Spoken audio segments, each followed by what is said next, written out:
Good evening and welcome. Welcome to another exciting edition of the program, Liberia First on GEO-POLITICAL.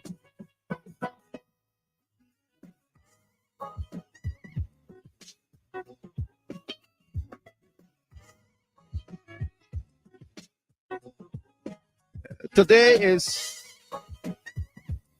Wednesday, March the 6th, 2024. We are coming to you from Detroit, Michigan. Yet again with another Digging Deeper show for a great deal of information on Liberia's socio-economic, geopolitical, educational development.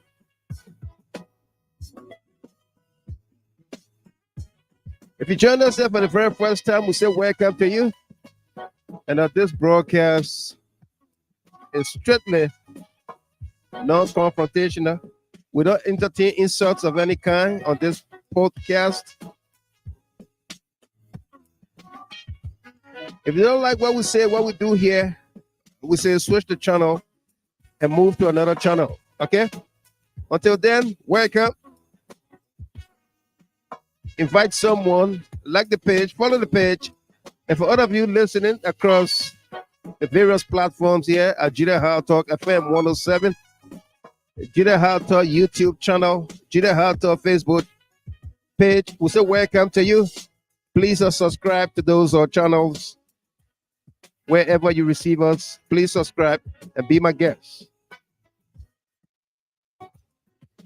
We've got a great show coming up here. Our hot topics tonight. On the countdown, today is day number 28 since Joseph Human Boakai declared his assets on February 8th, 2024 without publication. Is he hiding something? Why can't he behave like a Musa Hassan Bility, who declared his assets and made it public and said to the Liberian people and the international community that he's worth 32 million United States dollars. What is Boakai hiding? Joseph Yuma Boakai issued Executive Order number 126. The JNB Administration issued Executive Order number 126, establishing the Office of Asset Recovery. What are the mandates of the office? What time frame are they working on? Will they incorporate the previous asset recovery findings of the Weah's administration, who reported on November 11, 2019, that the previous Unity Party government officials corrupted between 4 to 6 billion United States dollars with a B? Will this asset recovery office engage in witch hunting? The CDC era officials. Let's dig deeper. Let's dig deeper into this asset recovery office set up by Joseph Human Boakai. Is it about witch hunting? A specific group of people or era in the history of Liberia body politics? Or we're going to go far in and dig deeper into the corrupt activities of officials of government in the previous Unity Party government, the CDC-led government, and now the Unity Party government again. Let's dig deeper. Be my guest. Also, coming up, 100-day deliverables. The Unity Party government of Joseph Human Boakai dedicated a telephone booth called Police Booth, in quotation marks, and inscribed on it, "Don't bribe the police." Is the Boakai government confirming that the Liberia National Police is corrupt and accept bribes? Is that what the Boakai police do nowadays? Over protesters murder President Weah blast Joseph Yuma Boakai and police chief says they must guarantee the rights of the Liberian people as a number of protesters are reported murdered and injured in Kinjor, Grand County. The War Economic Crime Code Establishment. The War Economic Crime Code Establishment in Liberia takes a step forward with the meeting between Speaker Honorable J. Funari Kofa and USA State Department Ambassador Beth Van Schaik. A resolution was passed by the House of Representatives on last Thursday.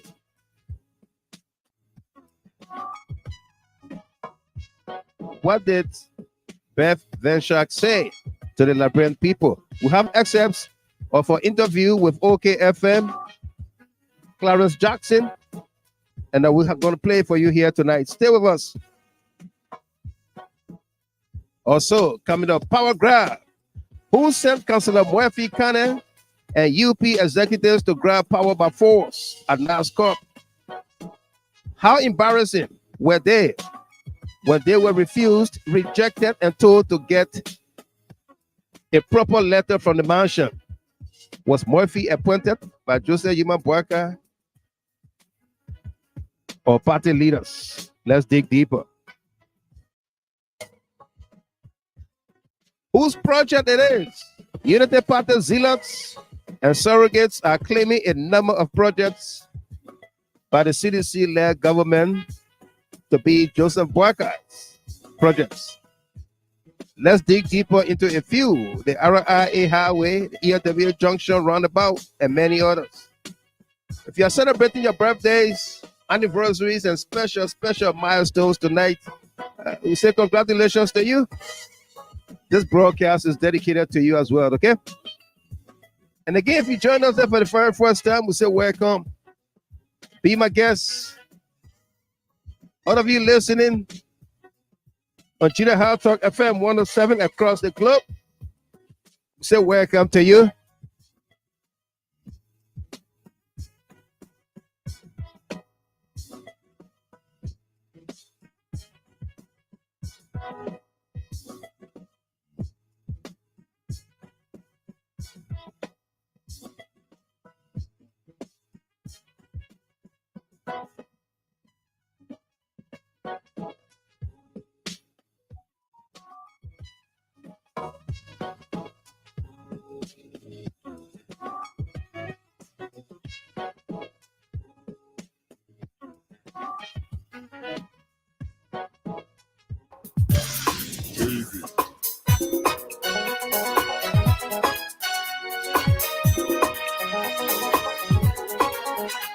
It's a bombshell.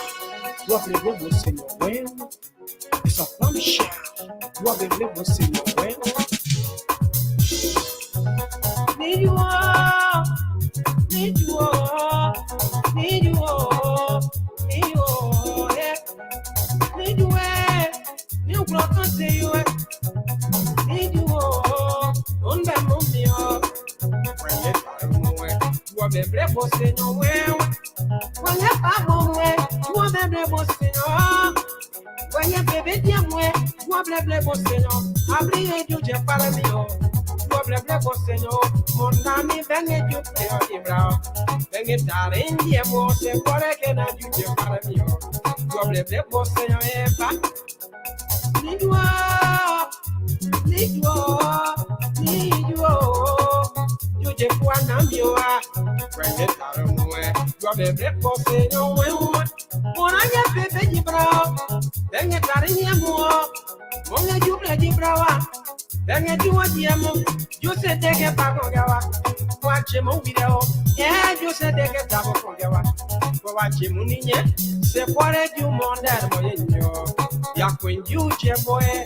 You watch it in your car, you don't even know what I am. You young you play together. And I get it when you go. You're getting that big one forever. You're chewing you and Betty, on for it now when you're down forever. You're the black boss, and you will.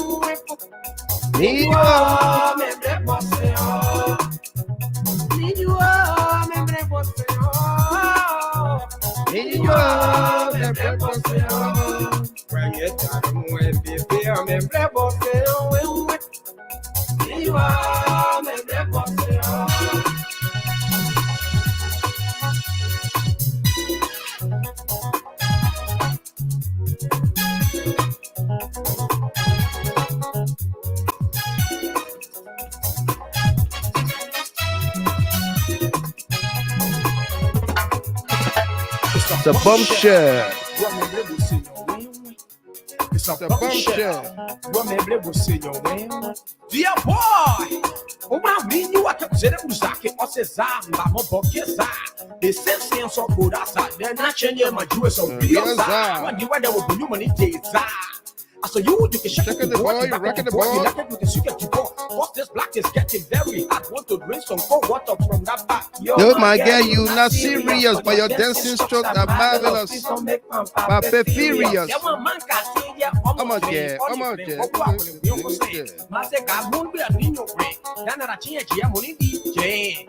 You better you're playing work your para again. What up, we are playing your camp, most second, you open up, we say. One more thing, did you bid the Yamoja, did the broken, you say no move back a room, can you call? That one, the poem when Jeffrey, they are no chapel, can you are, don't be, I see the woman walking the boy, you see. What you can get that when you are maybe to see your way. Need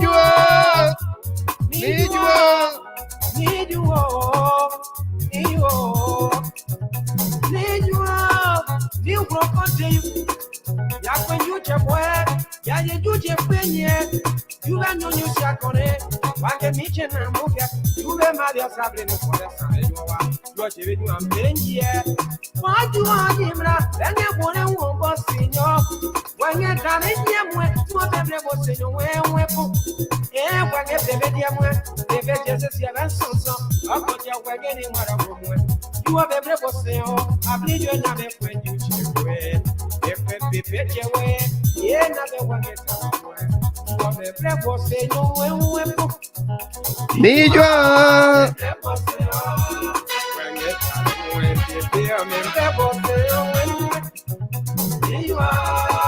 Sata Gumbo from Monrovia. Happy belated birthday to you.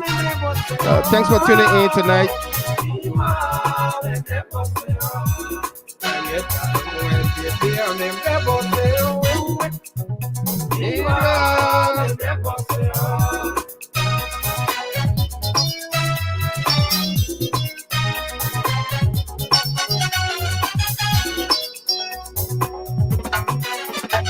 It's a bombshell. Need you.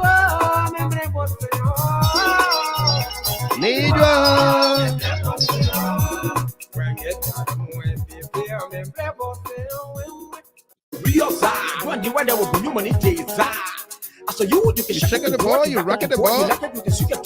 What this black is getting very hot. Want to drink some cold water from that back. Yo, my girl, you not serious, but your dancing strokes are marvelous. My papa furious. I'm out there.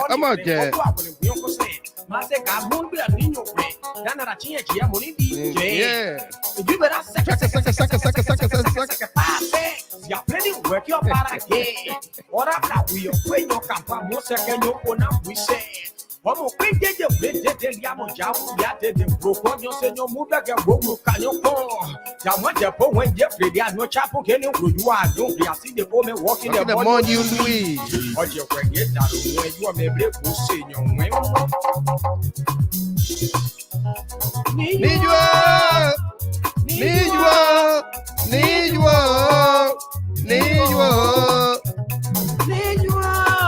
you crocodile.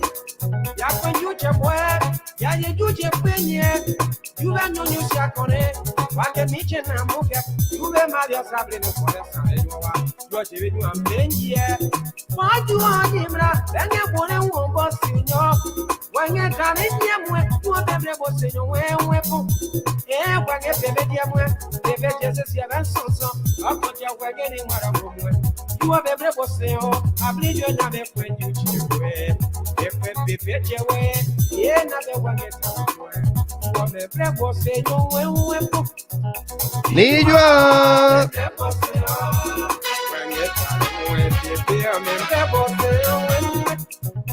Need you all. Na peka seo. Need you all. Need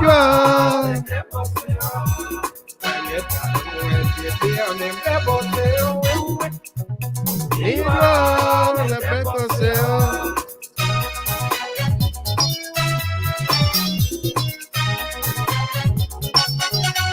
It's a bombshell. Need one. Need one.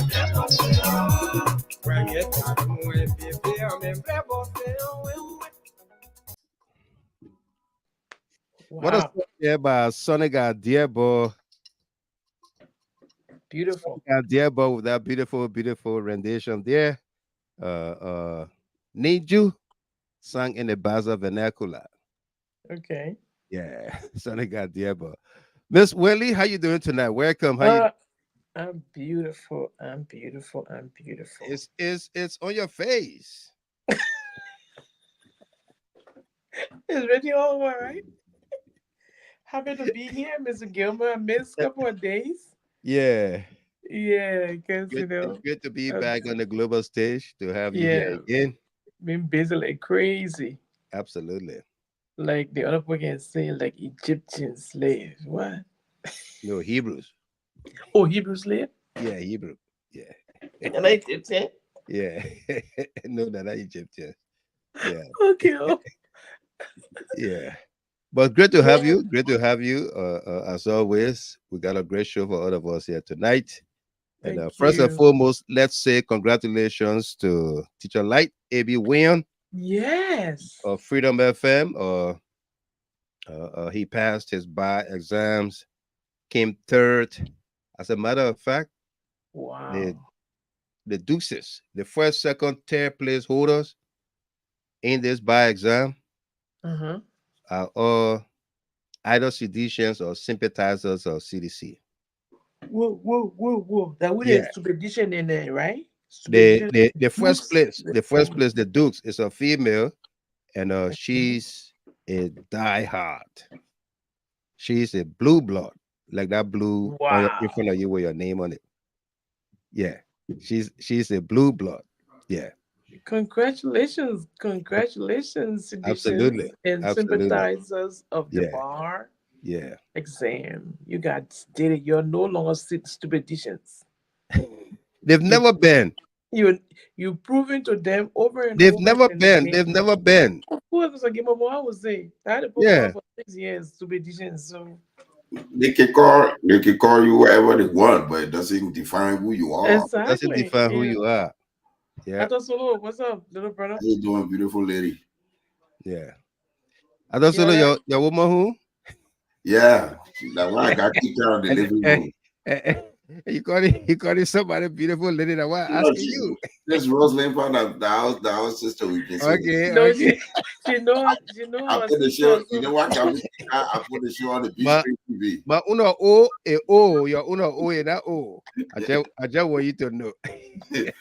I put the show on the Beach Street TV, so I got kicked out into the basement. I said, okay. Right. Yeah. Yeah. All right. Loto, Ato, how you doing? Man? Welcome, Solo Senior. How's everything else? We're fighting a good fight. We want to get down to the war and economic rancor. Get everybody, not just a selective few. No, not a selective few. As well as the asset recovery office set up by the Boakai Government. Because we're going to dig deeper into that tonight. Because we did host on this platform the asset recovery team set up by President Weah, led by former Solicitor General Arthur Johnson, right? No. What his name? Arthur Johnson was his member of the. Yeah, he was led by Arthur Johnson, and then this guy was his was Arthur Johnson a deputy, or Arthur Johnson was the deputy? Arthur Johnson was the Serena deputy. Cephas. Serena Cephas, yeah. Serena Cephas was the head.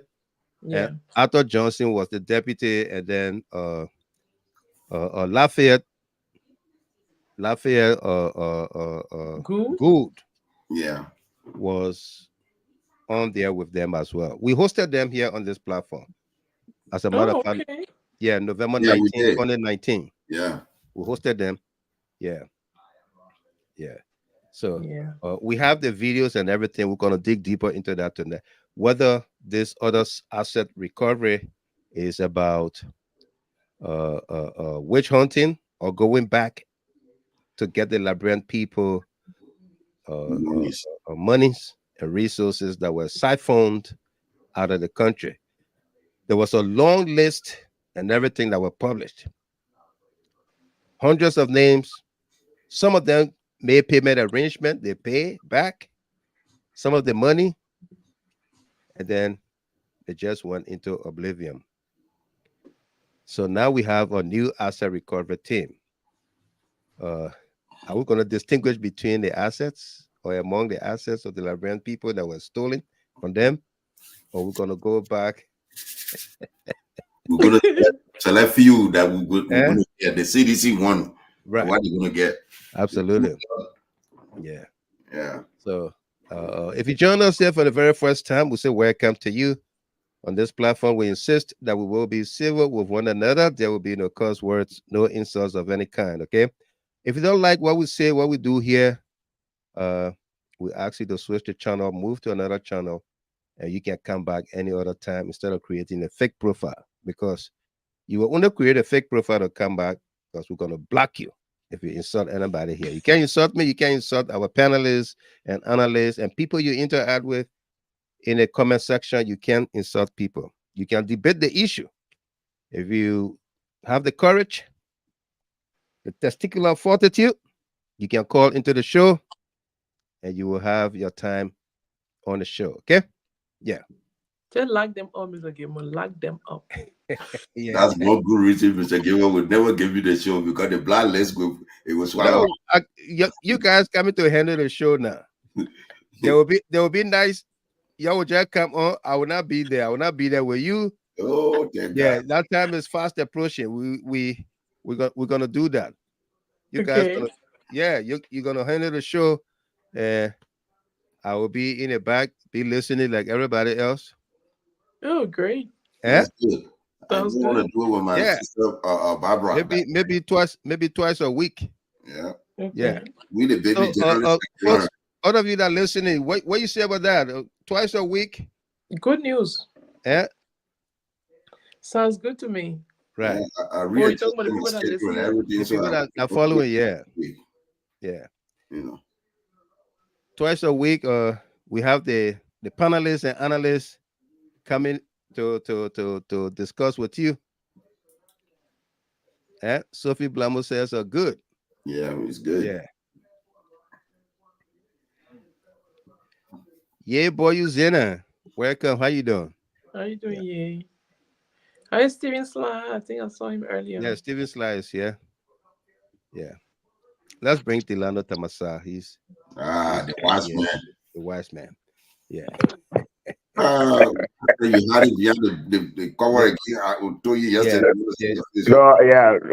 Anyway, we'll get from behind the cover, but I will not be today. Yeah.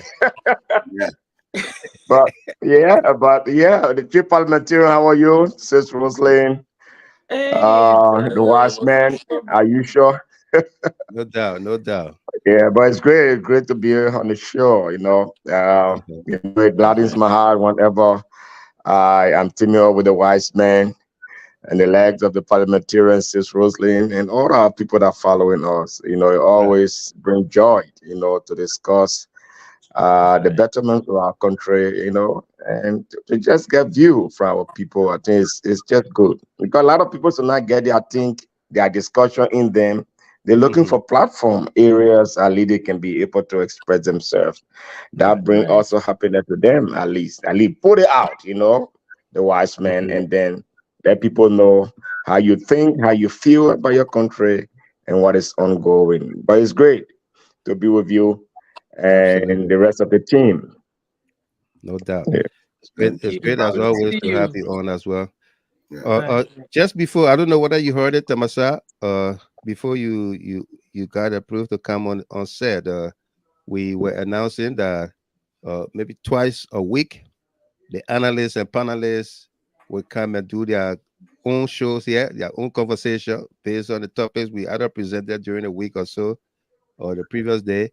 And I will just be in the background, just set it up, and you guys just do your thing for 2 hours or more. That'll be great. Yeah, that'll be great. At least, sometimes I go to start once.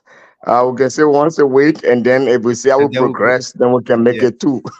Okay. Twice a week. So, yeah, we'll decide that in the chat room. Yeah. It's always good to start climbing the ladder, and then you then go up. Don't double step on the ladder. No, don't double step. Then you're gonna slip. The picture that in your background. The picture that in your background look like when you were back in high school. You can twist your phone or whatever you're using to the horizontal instead of vertical. Yeah, that would be good. Okay. Good. It's better this way? Yeah. Okay. Is that your high school graduate picture in the background on the wall? No, that's my event, beauty fashion event in the city. Okay. City of Bern, the capital. Yeah, we're still on YouTube. Edith, we're still on YouTube. Yeah. Edith, we are live on YouTube. It says Sisterhood of Switzerland for Africa. Yeah. Oh, okay. Yeah, now I see it. Right. Open air fashion show and food festival. Food festival. Yeah. You did some of the cooking or a lot of the cooking. Oh yeah. Always in the mood to cook. Always cooking. As long as someone's gonna eat it, I'll cook. Eddie, So Eddie can go check on the website, the executive manager website. Anytime you don't want to start something. So maybe Tamasa will be the last name. Yeah, okay. Will be number 299 will be the number we get. Yeah, I'll tell you. So again, our friend and brother, A.B. Weah and many others of seditians and sympathizers of CDC passed the bar exams, and the first 3 dukes are either seditians or sympathizers, and so we want to do this song for them, especially for A.B. Weah. They've been saying a whole lot of trash about him and all of that. I'm telling you. Yeah. I'm telling you, Mr. Gilmore. We say, for all of you who were mocking AB or saying, we have to celebrate well, brother. I think it's huge. Yeah, it is. You gotta do it on we say, let them fall down and die. Yeah. The brother said they must catch the transformer and embrace the transformer. Yeah. Give me half time. Let them fall down and die. It's Killer Beats on the beats. Any surprise at me? Then I will see me. Then I will see you. Then I will hear me. Then I will hear you. Then if what I die. What I die. Then if what I die. What I die. Then I will see me. Then I will see you. Then I will hear me. Then I will hear you. Then if what I die. What I die. Then if what I die. What I die. play a living. It's more than before. They play a working set. It's more than before. The fool are eating pie. It's more than before. The car driving. It's more than before. So let it father and die. Father and die. Let it father and die. Oh. Father and die. Let it father and die. Father and die. They more father and die. Hiya, boy. Don't want me go up there. You want it. You want them. Every day that me, yo. Every day they talking about me, yo. They won't see you down. They don't want you fly. They want you da. Where they kudu kada kada. Kada gidi gidi kada. Godo godo godo. I say every day that me, yo. Every day they talking about me, yo. Be dresses to play.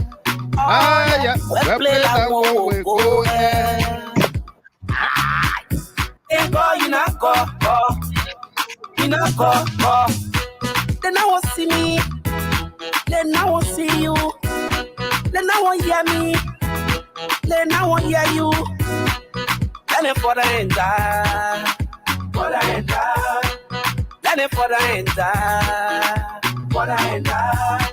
Then I won't see me. Then I won't see you. Then I won't hear me. Then I won't hear you. Then it for the end die. For the end die. Then it for the end die. For the end die.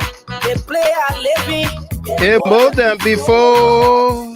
They play a working set. It's more than before. The fool are eating pie. It's more than before. The car driving. It's more than before. So let it for the end die. For the end die. Let it for the end die. For the end die. Let it for the end die. For the end die. They my father and die. Yeah. Let them fall down and die. You can go hug the transformer. We don't care. They will go hug the transformer, fall down and die. Yeah, it's Because the loyal. place we living is more than before. Yeah. The food we eat is more than before. If we got credentials now, not like before. Got credentials. The place we working is more than before. Now, he's a lawyer. Before he was a teacher, now he's a lawyer now. Yeah. So they can fall down and die. David O. Johnson. I hope those that was by Murphy AB should muster the courage and congratulate him now. No, they and won't. Go tell GMB to elevate that Blamado BSc he possessed. For 1941, right? The 1941 BSc. Yeah. Rusty. Absolutely. So again, folks, are welcome. Welcome to all of you. We got a great show for all of us here tonight. And let's begin our conversation here. A lot of stories we are following and working on for you here tonight. We got Executive Order number 126 issued by the Boakai Administration and establishing the Office of Asset Recovery. All right. What does that order say? And is it about witch hunting? Is it about a particular period in the history of our country, or it is going to incorporate previous findings by a previous asset recovery team set up by President Weah in 2019? All right, because history has a way of repeating itself. It also has a way of teaching us. All right. So going through our notes and archive, we were able to, because we hosted the Serena Seaforth Asset Recovery Team here that was chaired by Councillor Arthur Johnson, Councillor Dr. Arthur Johnson. Yeah. On November 11, 2019, we hosted them here. It will interest you to know that that team by those great sons and daughters, Arthur Johnson, Serena Cephas, made some strides in retrieving some of the stolen assets. There was a huge publication of names, hundreds of names that uh, uh,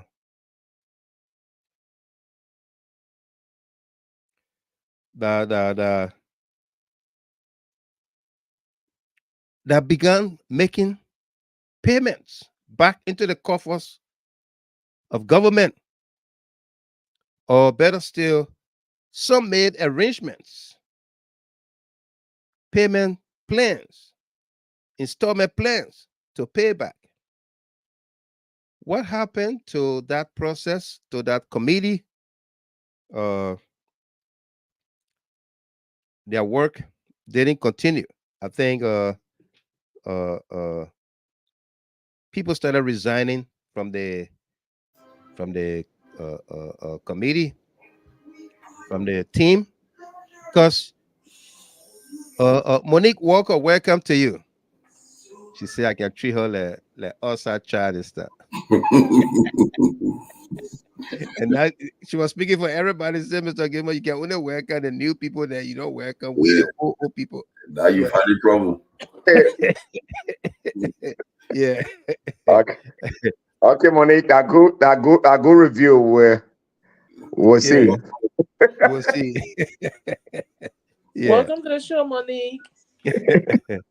You see everybody calling you now, Monique Walker. Whoa. Yeah. Okay. So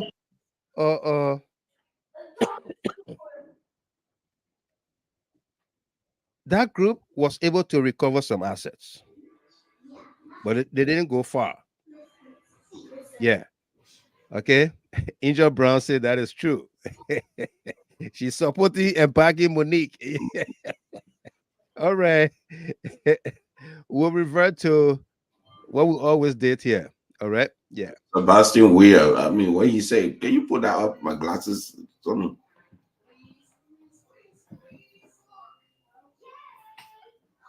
He said, Sebastian Weah said, the host should start inviting young and older Liberians on the show to showcase their knowledge on issues affecting our country, Liberia. That will help us to prepare ourselves for the challenges ahead of us, mostly in 2029. If someone is chosen to appear on the show, the person should be informed of the topic to be discussed 3 days before he or she appears on the show. I think you're talking about the 2-day panelist show you're talking about. Yeah. I think, Sebastian, I think you are referring to or referencing what the announcement we made here that we're going to allow the analysts and panelists to conduct the show for 1 or 2 days a week. We were suggesting 2 days, but Tamasa, one of our senior analysts, said, let's begin with 1 day a week and then we can elevate to 2 days. Yeah. But you better following the show, Sebastian. We don't discuss without topics. We always have an outline of topics that we discuss with you on this platform. We don't do anything without topics. All right. Like tonight, go to the show tonight. You will see the lineup that we have there. Our hot topics, the executive order, the 100-day deliverable,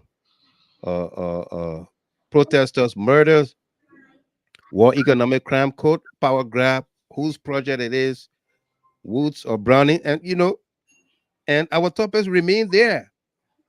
Whether it's for 1 week, for 2 weeks, we don't just get rid of topics because it can never be erased from our history. Yeah. So we now what people say, don't let Jide Hard Talk take your story. They never let it go. It will be detrimental to you. Yeah. We'll stay on it. Stay on it. Every day there will be something added to it. We'll dig deeper and something will be added to it. You'll stay on it Like in the case of this asset recovery thing. All right. They produce the resolution number 126. We're going to put it up on the screen for every one of you to see. And then we're going to read it so that you understand what we're talking about here. Yeah.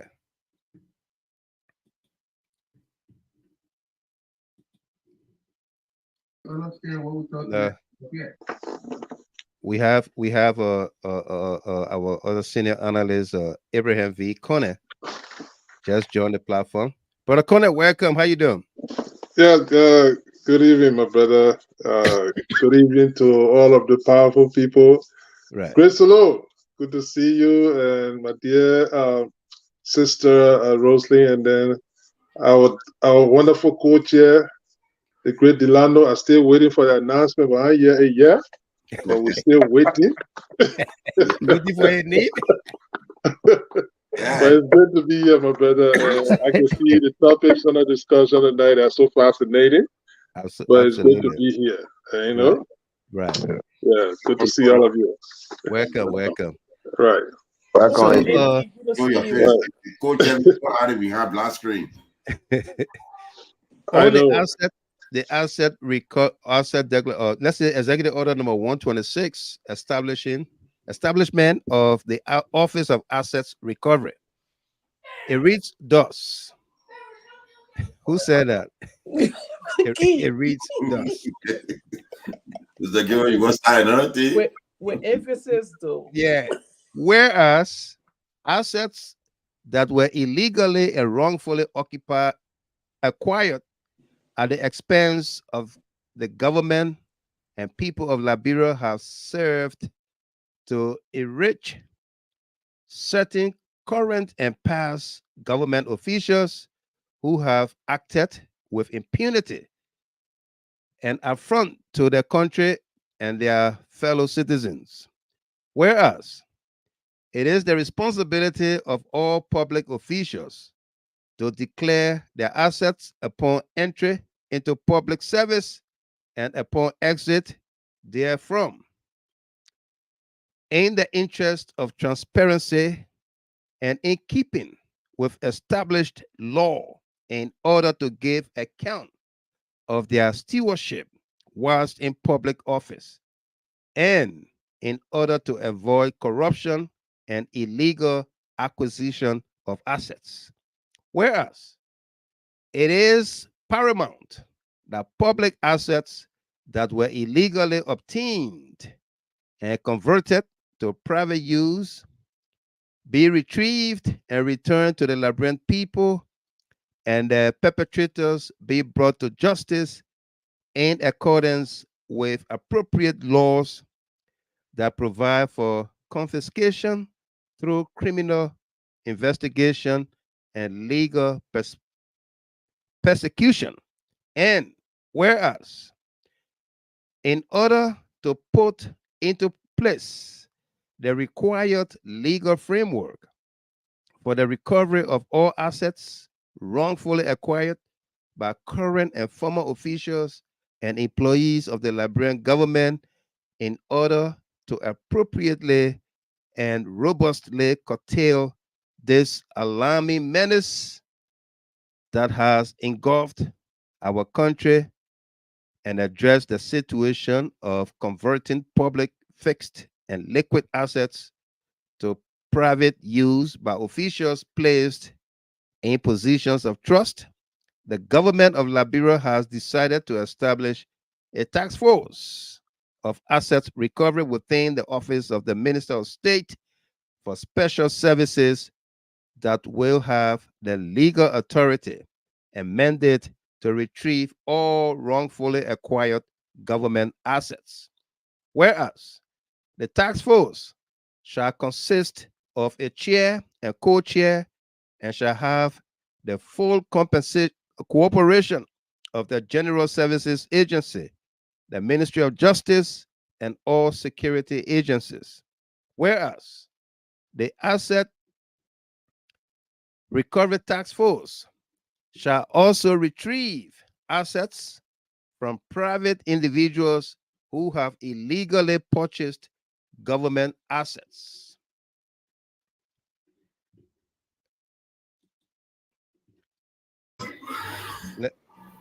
There's a page 2 to this. Let's go to page 2. Okay. Let's prepare that page 2 for all of us, yeah?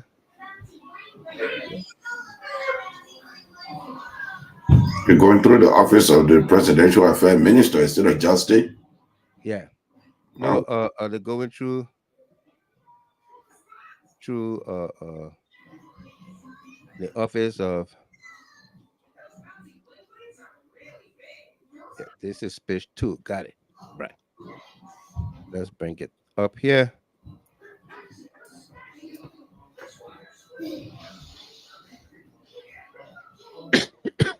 Okay, can you guys see it? Yeah. Okay, great.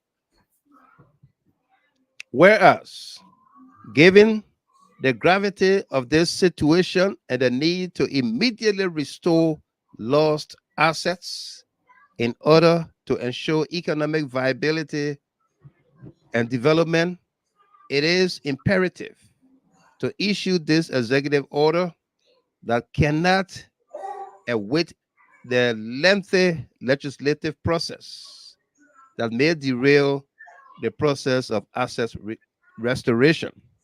Now, therefore, I, Joseph Human Boakai, President of the Republic of Liberia, hereby issue this executive order number 126 with an intent to immediately take steps to retrieve, recover, restore, and reinstate our fixed and liquid assets from within and out of our borders that have been converted to private use by government officials and employees that were placed in positions of trust. The task force has the following mandate. 1, identify and trace all of Liberia's stolen and suspicious assets within and out of the borders of Liberia. 2, constitute investigative panel to probe into Liberia's stolen and suspicious assets.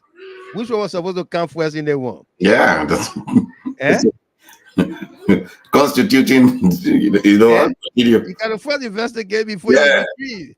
No, what they're going to retrieve before they investigate. Yeah, constitute an effective and robust legal research and investigative team to procure and prepare tangible evidence. Number 4, initiate immediate criminal prosecution and civil litigation where applicable on behalf of the government of Liberia. 5, upon adjudication, return confiscated assets to Liberia. 6, place travel and other restrictions on all individuals identified as suspects while undergoing investigation for stolen and suspicious assets. 7, employ diplomatic and Interpol means to extradite individuals identified as suspects that are outside the bailiwick of Liberia in order to bring them under the jurisdiction of the investigative team. And the Ministry of Finance and Development Planning shall with immediate effect allocate and disburse funding based on the budget presented for the full implementation of this exercise. This executive order shall take immediate effect.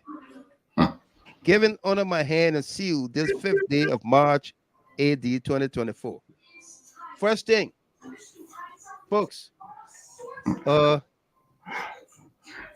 they should disburse money. Yeah. To this team immediately. What is the budget? The team was just named on the 5th. Have they been working?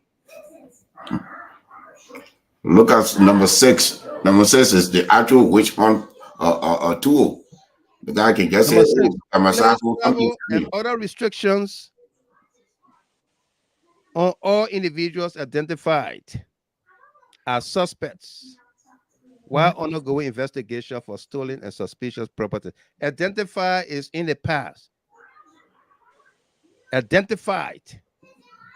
So have they identified anybody? That's the witch hunt right there. The guy can just point to A, B, and say the man took the government car. You been saying Yeah. it?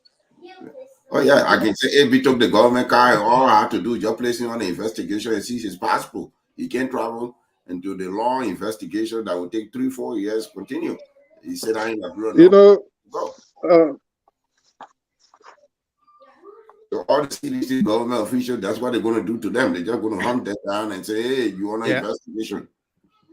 This is a complete witch hunt. Yeah, AB, you wanted to come in. PRC government. Yeah, you know, my brother, first and foremost, the bloated government people talking about in the past, they talk about is exactly what has been replicated here with this UP-led government. That's one. 2, if you are to conduct access or investigation, right, or stolen assets, and you just name it, you can conduct an audit firstly to understand what are the assets that are quote unquote stolen or missing from you. Right. Are there any declarations that indeed things were stolen? You cannot just go on a fishing expedition and then at the end of the day you use resources to conduct such, at the end of the day you get nothing. That's one. It lies in the purview of the General Audit Commission to investigate all financial related matters that has to do with the government of Liberia. Now, when it comes up with their findings to tell you that, oh yes, we audited the GSA and there were XYZ allotted to the GSA to buy 10 cars. And the GSA did not account for those 10 cars, or they bought the 10 cars, and here are the things that happened. Those are the findings that you go after them. You go after. Yeah, but to constitute a committee talking about you're going to go for assets, stolen assets.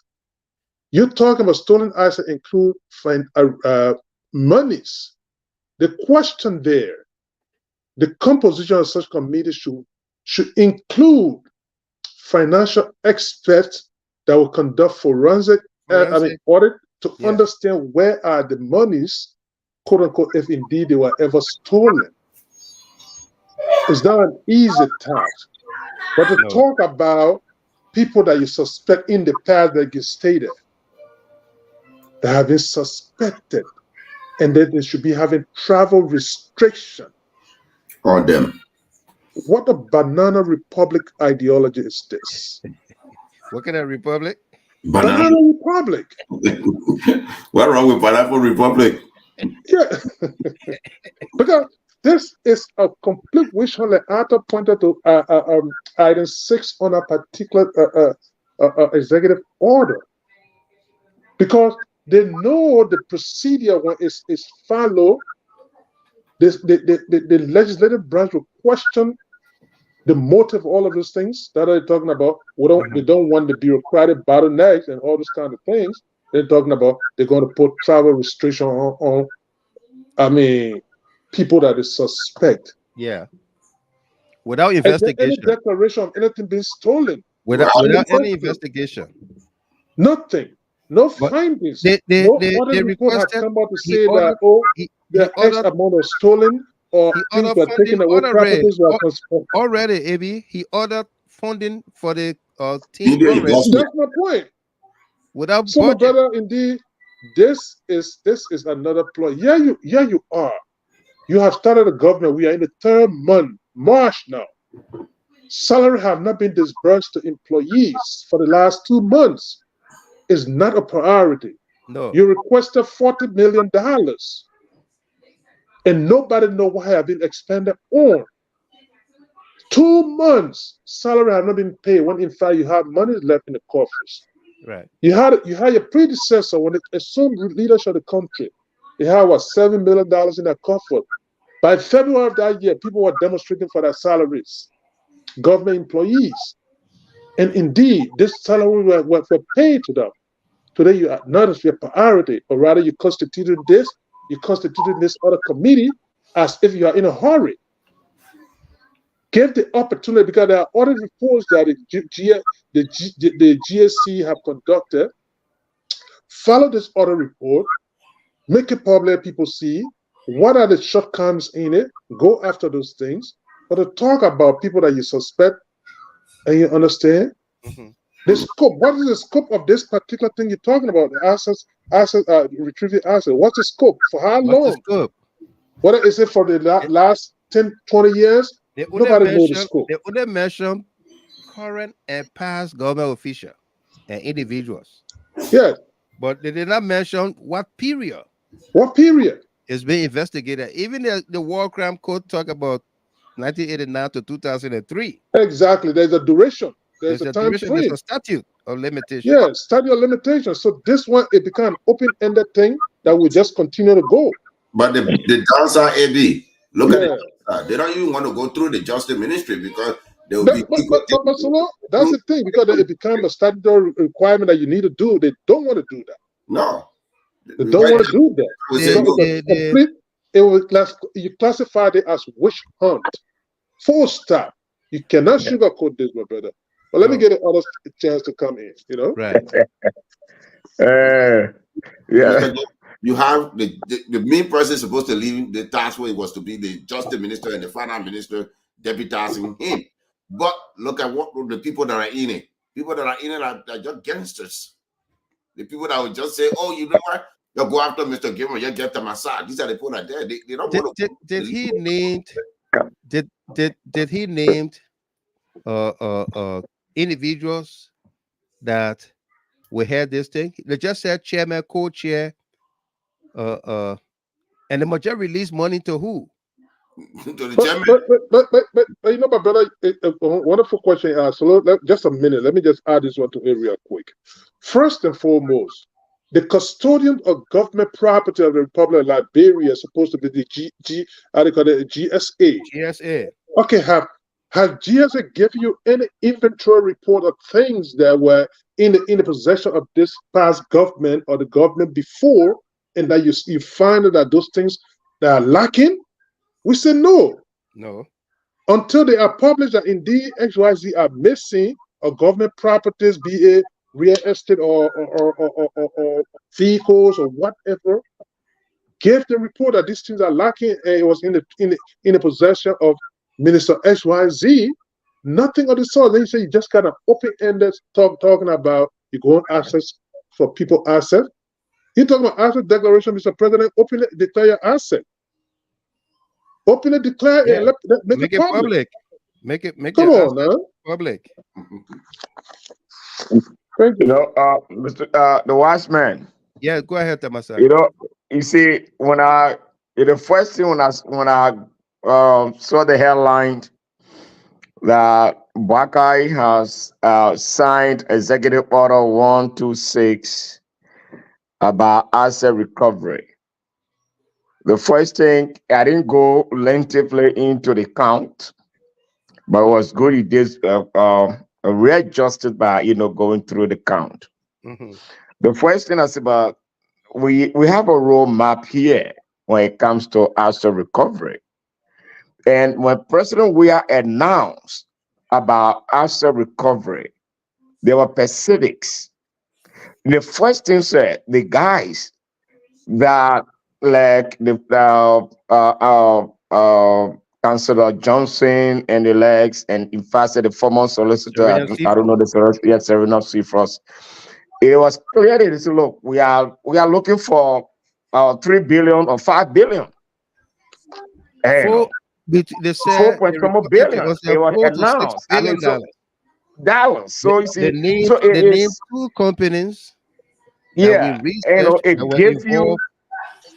it gives you an idea as to what and how and what these people are looking for, Right. and who are those that are coming in first to find and to identify. The line that Boakai put there as when the parliamentarian, you know, highlighted that line 6 is a terrible one. It's very terrible. Yeah. And they cannot use it as a recovery situation, which of course it is not a bad thing for asset recovery. We know that they are hidden wealth. We know that their monies and other things have been taken out of the country. We know that.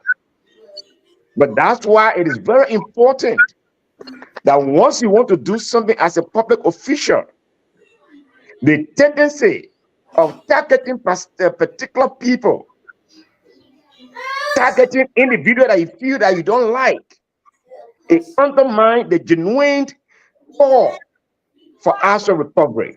Right. These things happened during the Ellen Salif. For example, you know that they raped something, it was not bailable. And they passed that particular law in haste. At the end of the day, people start lying on people. And before they go through the case, you already spent like 5 years in jail. Yeah. And when they go through the case, there's nothing there. The person's life had already been wasted for 5 years. Wasted, yeah. And there's the same thing. How can you perceive someone and confiscated their thing, and you say that a BEA, they will not go anywhere, and they will go through the case. Right. I think that particular clause within that is a serious witch hunt, which of course is Boakai is sincere, which of course we know that Liberia, people have taken disadvantage of our country. People have been given privilege to serve their country, and they have wasted and take things that belongs to the nation and personalize it. We know that. But the only way these things can be addressed, look, in anything we do, there's a national call that we need to look at first. We know people are corrupt. We know that national leaders, there are some national leaders, they took wealth of the country and they personalized it. We know that. Right. We know that, look, when it comes to this thing, it is very important that we all need to look at and rally as national leaders. But if a person has in power want to personalize it and use it as a tool to pin down other people, then they miss the mark. And there where a national leader and stakeholders of our country, these are the thin lines we'll be looking at. And that's these are the thin lines we'll be looking at. But we know for sure that they are hailing wealth, that Liberia, that individual has confiscated things that belongs to the nation, and they keep it in their bank account. We know that. But how can we go about it? That's a discussion that we need to put on the table and to see whether Mr. Boakai or President Boakai is sincere. He don't want to use it as a means to target, other people that he feel that he doesn't like. And that's the area we need to look at. But I truly believe after recovery, it is important. We, as members of the CDC administration, we launched that. We know that it's important, but how to go about it, there where now we need to sit and we all rally around as a nation, as a people, and we'll do it in the right way that people will not be witch hunt, that will be done in a civilized way, and the healing work can be brought back to the country for the betterment of our people. In the last introduction of this asset recovery team was office, the last whereas, before the now therefore, it says, whereas given the gravity of this situation and the need to immediately restore lost assets in order to ensure economic viability and development, it is imperative to issue this executive order that cannot await the lengthy legislative process that may That's a key. derail the process of assets restoration. So how does Boakai Balance it. balance it? Avoiding the legislature that's supposed to Yeah. allot money for anything in our budget or any expenditure of government.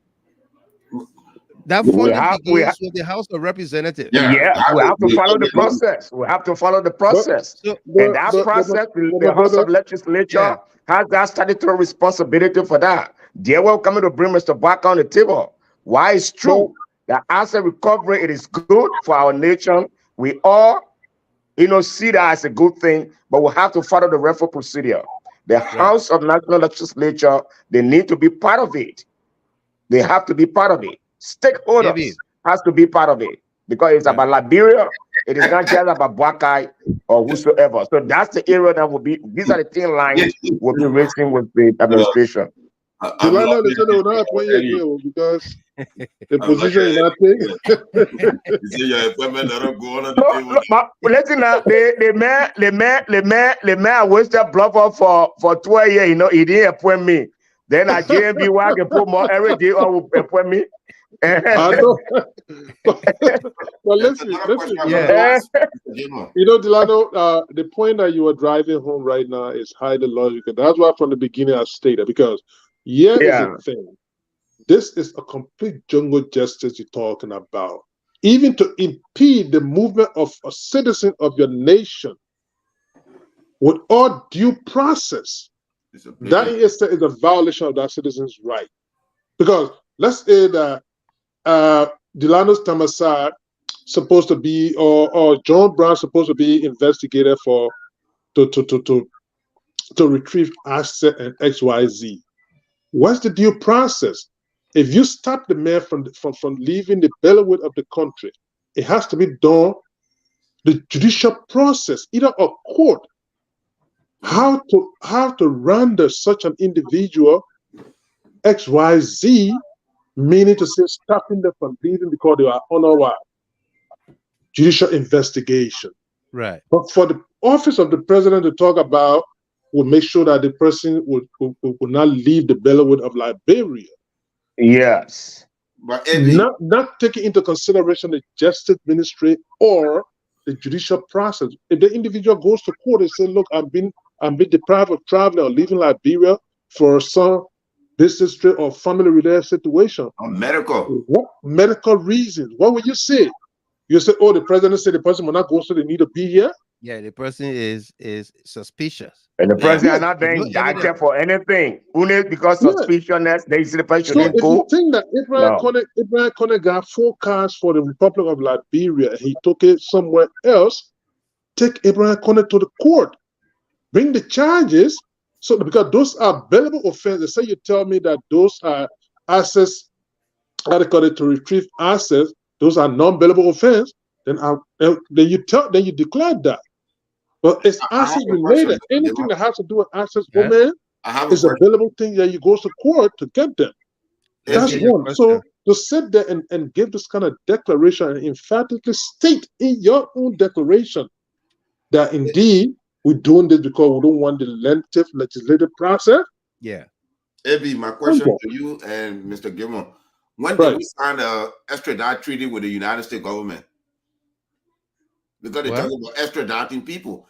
All the Liberians that are working in government, in the past government, in selling government, they all live in the United States.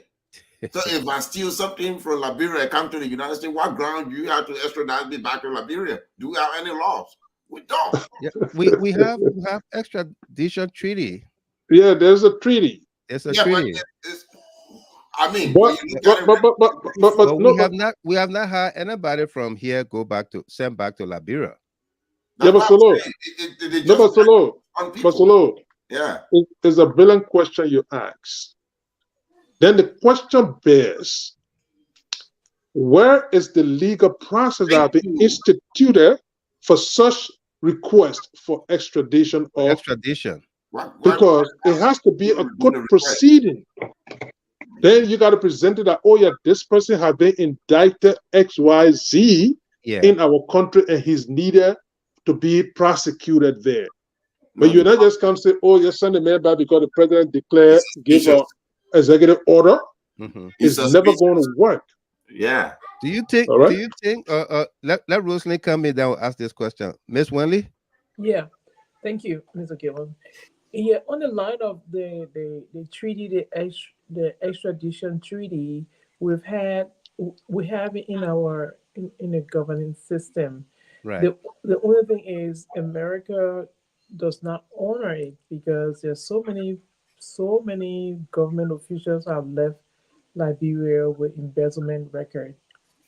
Typical example, Charles Taylor, I'm telling you. He's and selling for and some. and he was wanted by the government of Liberia. The fact that Charles Taylor has some American connection or American citizen, they did not extradite him.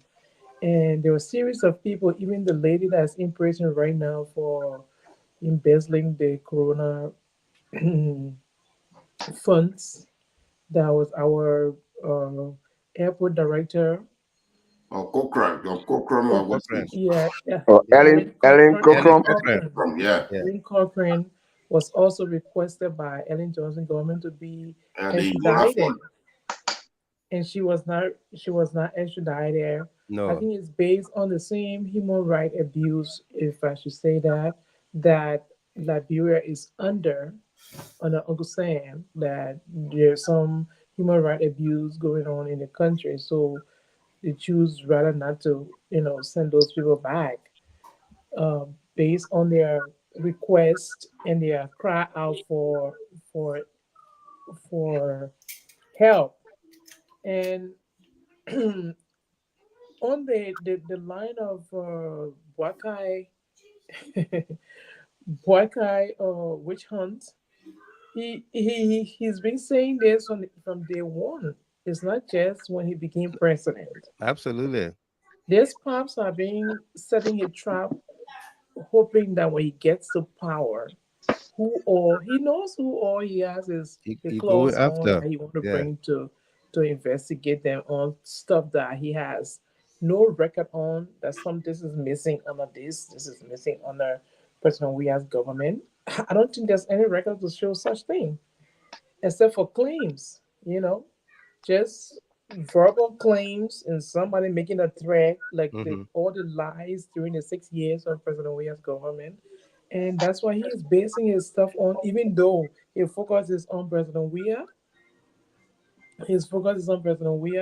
and whoever will close the President Weah that served in his government, those are the people that he is focusing on. I don't think he has anything specifically set aside to say these are things that President Weah government officials have done, and they need to retrieve all of those assets and what have you. So if they bought a house in America, they're going to root the house and bring it back to Liberia, or they're going to auction it and Right. get the money, right? So Let's what's about the story that we heard also about the very Joseph Boakai having his estate in Sierra Leone? Can we also auction the estate in Sierra Leone and retrieve the monies because it's Liberian people money? It is the Liberian people money. It's The not treaty, just the treaty, Mr. Gilman, that treaty 955 in 1937. uh-huh. Yeah, 1937, November 1st, and 1939, November 21st. It was enforced 1939. None of those treaties It's holy ground. have No, been honored no. by Uncle Sam. Uncle Sam will not look at it, they take from you. They don't give. But None that I know of. My dear sister Rosalind, while you talk about let's zero in on the Taylor case, for instance. Mm-hmm. Charles Taylor, 1983, when he left Liberia, he came to the States. Yeah. At the time, I think Jenkins Carter was the justice minister. He even came to the States trying to seek that extradition of Mr. Taylor. Mm-hmm. Yes. And the United States government emphatically insisted that they would not extradite Mr. Taylor. Right. Because of the human rights situation. That's the reason why, if you recall, Charles Taylor stated before that, yes, he was incarcerated in the United States, but he did not commit a crime here. That was the argument continually. He said, yeah, I was in jail, but I did not commit crime in America. I was in jail because the Liberian government wanted me to be extradited in Liberia. So, and America never honored that thing until whatever happened. And Mr. Taylor left from here, went to Africa, and then eventually to Liberia. Right. So those things happen. But we are going too far. If indeed the government is sincere about what they want to do, just in the last less than 50 days, they've been in power. There have been financial scandals right under their own watch. Under their own watch. The inaugural fund committee, yeah. Up to now, there's no report on that. The money was the issue about the chairman of UP. They have publicly given no report on that. Now, you got the first thing is that if you want to set the bar so high, those are the things that you need to bring to board. Then people understand exactly that your issue is not yet to be wish hunting people. But this decree emphatically states that, oh man, yeah, we are here to wish hunt people. You understand? Nobody's saying that they are in defense of whoever took away Liberian people resources and this and that. But it's a pre-mindset that came here. That, oh man, yeah, we come to make sure that, because politically the state trying to have what they can do to stay neutralize their future opponent and to see their viability that this is what we're going to do. To destroy them, so we're going to go after them. That's the vindictive nature they're talking about, and indeed the witch hunt aspect. And we don't need to sugarcoat this thing, because if you cannot even account for simple $1,000, actually $73,000 that you took, because of 15 county or 73 districts, you see they allocated money $5,000, and you took $1,000 for each of them. That's about $73,000. You can even give a report on that to the Liberian people. Right. You cannot give report on the very inaugural fund that is glaringly known that there were some misappropriations on it. Then you're talking about, you say you're going to go start all over the place. People will not travel. We'll make sure that they investigate it. Come on.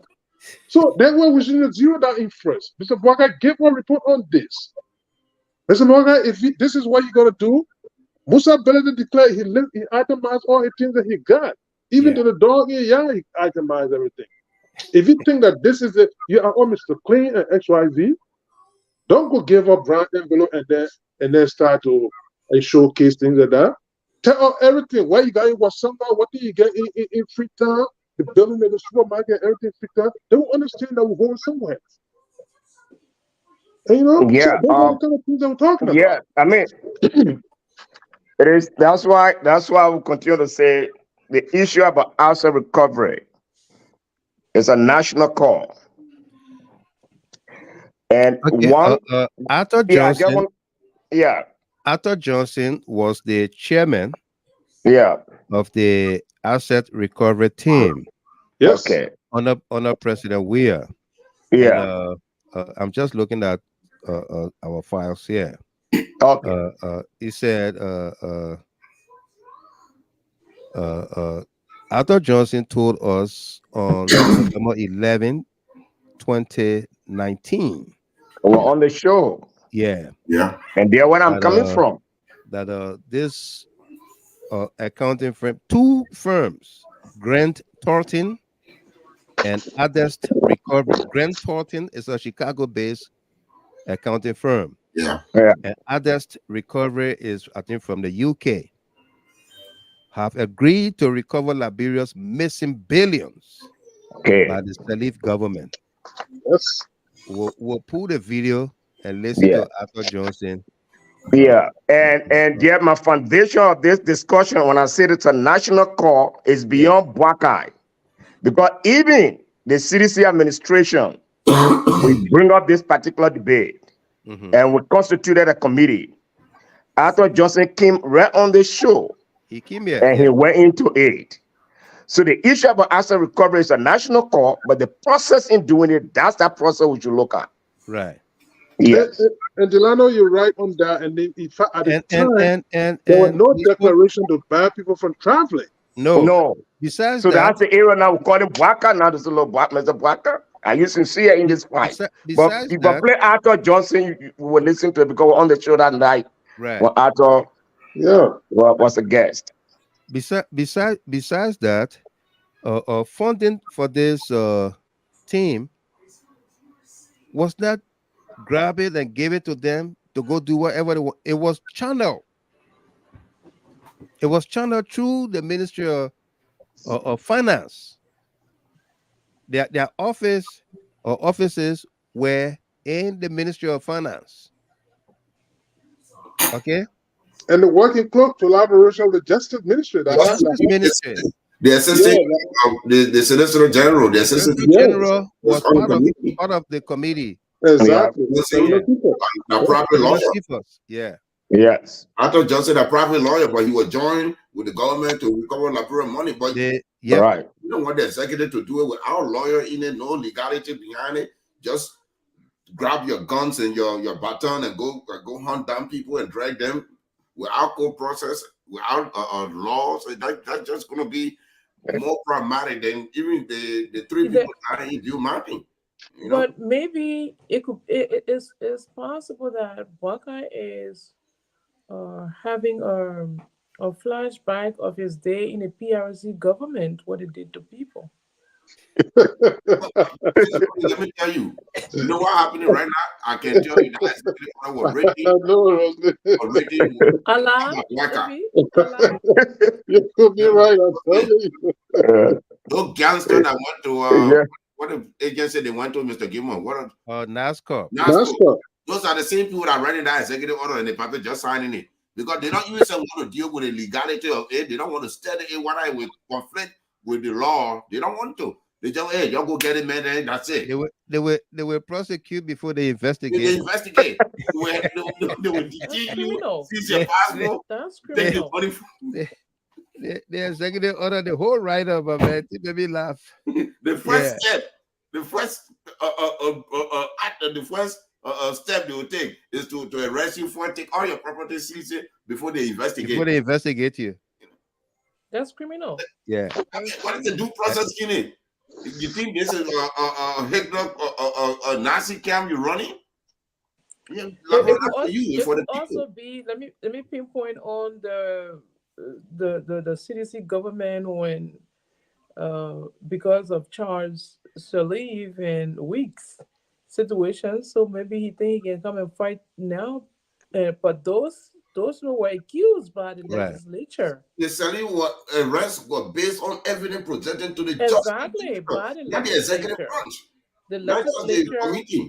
The legislature signed the printing of the money for $5 billion, and then when they printed $5 billion Liberian dollars, yes, Liberian dollars, they went and did 10 or 15 billion, right? Yes, and that was a case that was leveled over the CBL. So if he's trying to look at that situation and think he can pay back, he ain't got no case. No, but nobody's going to sue him. All the time they can't get paid. He's getting protester. No asset recovery situation in the CDC-led government. I'm sorry. This is just, I think he just want to cause chaos. You know, that old man just want to cause chaos. He's here for revenge and witch hunt. That's all this is all about. And witch There's hunt. nowhere from GSA that says, oh, we got some missing cars, or we got this other set of furniture, or this other place, and it's no longer, it was not, there's no report whatsoever. But says Rosalind, even if you want to do this, maybe they watching the show, then they will learn. Those gangsters that wrote the executive order, Mr. Gilmore will teach them. Yes. If you want to do this, the first thing, get the GSA and say, bring all the stuff you have, bring your inventory, let's see what we're missing. The GSA say, oh, there's 17 cars still out there. You get the people an ultimatum. But the thing about it, Solo Senior, the thing about it is you can't just go about these things without reviewing the audits. Exactly. Right. The audits have got to inform you of Indicate. what is missing. Exactly. And that's the They were auditing good. reports that the Arthur Johnson team was using. Yeah. And they brought these reports to Grant Thornton, to others recovery. And these are institutions that recover billions of dollars for Nigeria, for Sierra Leone, and what have Yes. you. Right. During the Abacha regime, they had to Yeah. get the money from Nigeria. Not just the small country Gambia, they helped Gambia too. They did that for Gambia, you know. Yeah. Yeah. Yeah, I think the first thing, anything you do, there always be the roadmap. And that roadmap was established by, the Weah administration and Johnson and Serena Sifo and the team. So I thought, if you say after recovery, there's a roadmap. Government, they continue with it. Go back and observe the roadmap, where the guys stop, and then we continue the debate from there and continue the discussion from there. So, the issue about the executive order, that process, I think that process is not up to what we want as Liberians. It is flawed. Because we see that it's selective, and it is not addressing the core issue. No time so that process for me, I think we want to put aside. But then they're highlighting, but sooner, they only said present and past government officials.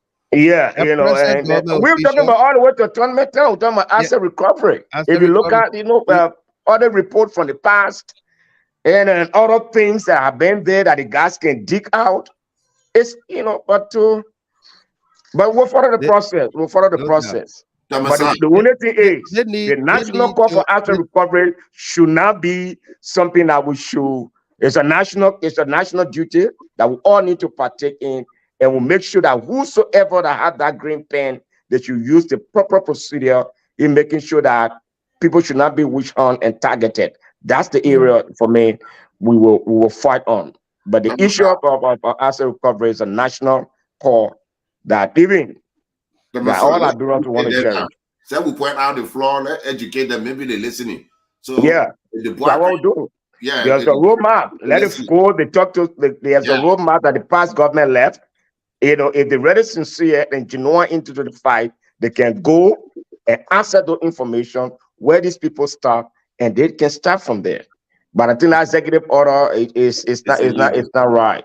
No. Other finance minister despite money, bypassing the House of Legislature and doing it immediately. It's almost like horror broadcast. So what is happening? So it is. The budget transfer, right? Yeah, there's nothing there to hold on to. You put out executive order that's illegal, that infringe on the right of the citizen. So country, you think that you will arrest somebody, seize their property, throw them in jail before you go investigate if the person even did the crime. What sort of idea is that? What sort of idea is that? Okay, when a person spends 20 years in jail before you take that and say sorry, what are you going to give them for that idea? Right. Sarah Dopo, how you doing? Oh, welcome. I sent you the link just in case if you want to come. All right. Rosalie is on here tonight, so let's have a couple ladies together. Mogaje said the UP government just want to put all President Weah work to go under the bed. They not don't always work. No. I know we're trying to this is just one of the topics on the discussion tonight, but this, until the priorities are set straight, these are just fishing expeditions the people on here. Here is a situation. You got pressing issues that are supposed to put the government on the right trajectory, on the right foot. And those pressing issues are not even a priority right now. No, they are not. Take, for instance, people's salaries for January, February, and we in March now. It's not March worry. Then we in March. March worry and April worry. Then you're talking about the University of Liberia situation. Yeah. It's not even been spoken about. Nothing. or rather they sent security apparatus over there and brutalized them. You're talking about the prices are escalating. It's not a priority. No. The basic commodities on the markets, they are all way up there right now. They're becoming almost impossible for the rich of people. But then you come over every time, like you throw this other thing in that is not immediate benefit to Liberians. Okay? You're prioritizing those things, all because that somebody stated they're trying, is like showboating something. And it's a sad situation, because I can tell you this. The priority of George Weah, like I stated early on, when George Weah took over in 2018, first and foremost thing George Weah did, the issue about salaries that, in fact, payments were not made even when he assumed leadership, he incurred it from the previous government. In no time, the very civil servants start to almost they want to demonstrate and this and that. And George Weah, he was left in the coffers of $7 million. They strictly prioritized civil service salaries. In fact, they were predicated on that the harmonization situation came in. And then, of course, this thing got settled up. Those are the domestic needs of the country. Correct. Immediate need. People he tried to address them. From there, he put structure in place. But for you to come up with an open-ended declaration like they're talking about, you will go after people, and then to get the temerity to even put it in jail before you investigate them. Yes. To even include a particular a line they're talking about, if it need be, that will restrict their movement and traveling until they get a count. Yeah. Are you kidding me? No, sir, they're looking for. I want to try. Thanks, ladies and gentlemen. Before we switch the topic here, to another lotto boot or they play with win boot. The ticket boot. Dr. George Toto said, in the case of Arthur Johnson team, what was the outcome? Well, Arthur Johnson team, Toto, I think you were probably on the show with us that evening or so. I'll go back to the video, but you were very regular on the platform that time, 2019. Arthur Johnson team made some recovery. They had some people that made payments. People enter payment agreement. They enter into what is their name? Payment agreement. Payment agreements, installments, and what have you. Okay. But the process got stalled. All right. So it's good thing that you brought it up. That means we are aware that at a certain point in time, our country was trying to retrieve her lost assets. And talking about Arthur Johnson and team, they came to Grant Thornton. They went to Adest Recovery in London. And these two over 100-year-old companies or over 75-year-old companies were able to tell Arthur Johnson and team, we don't want any payments from you until we recover the billion. Yes. We remember that vividly. Yep. Grant Thornton, a Chicago-based accounting firm, Adest Recovery, ADESTE. Adest Recovery, a London-based accounting firm, both came out and said, we don't want any payment from you until we recover your money or your assets. But we did not proceed further into that or into recovering. But we now understand that yes, $4 to $6 billion was being sought by the Weah administration. Whatever happened, let's go back to that time. and include the Weah 6 year, the Salif Boakai 12 years or whatever time backwards to now. Let's create that time frame, that statute, so that the Liberian people see that, including our international partners, see that we are fair and balanced, we are transparent, we don't have anything to hide, we go after every perceived criminal of the people's wealth. So that's about it. Yeah. Okay. And the legality of the legality. That's what we are. Which here. one? Yeah. Yeah. The legal aspect of it, a Boakai cannot just arrest a citizen based on the crime of suspicion. Suspicion is not a crime. It's not a misdemeanor. No. It's not a felony. It's not a crime being suspicious. Right. Absolutely. BM Boakai Fofana. He said, Mr. Gilmer, we keep drinking from your fountain of knowledge for digging deeper into pertinent and sensitive national issues. Thank you very much. You had a comment earlier on talking about the show is interactive and all of that, educative. That's what we intend to do here. And that's our pride. You know, you said the show is educative, interactive, and informative. More grease to your elbows. Okay. Revert panelist. Absolutely. That's more grease. And that's more grease. You know what? Look at that grease down there. The grease that can come from the elbow, a long grease. It's a good grease there because we need to discuss that how we're going to deal with it. The heavy duty oil or the palm oil or the fuel oil, the toboggan oil.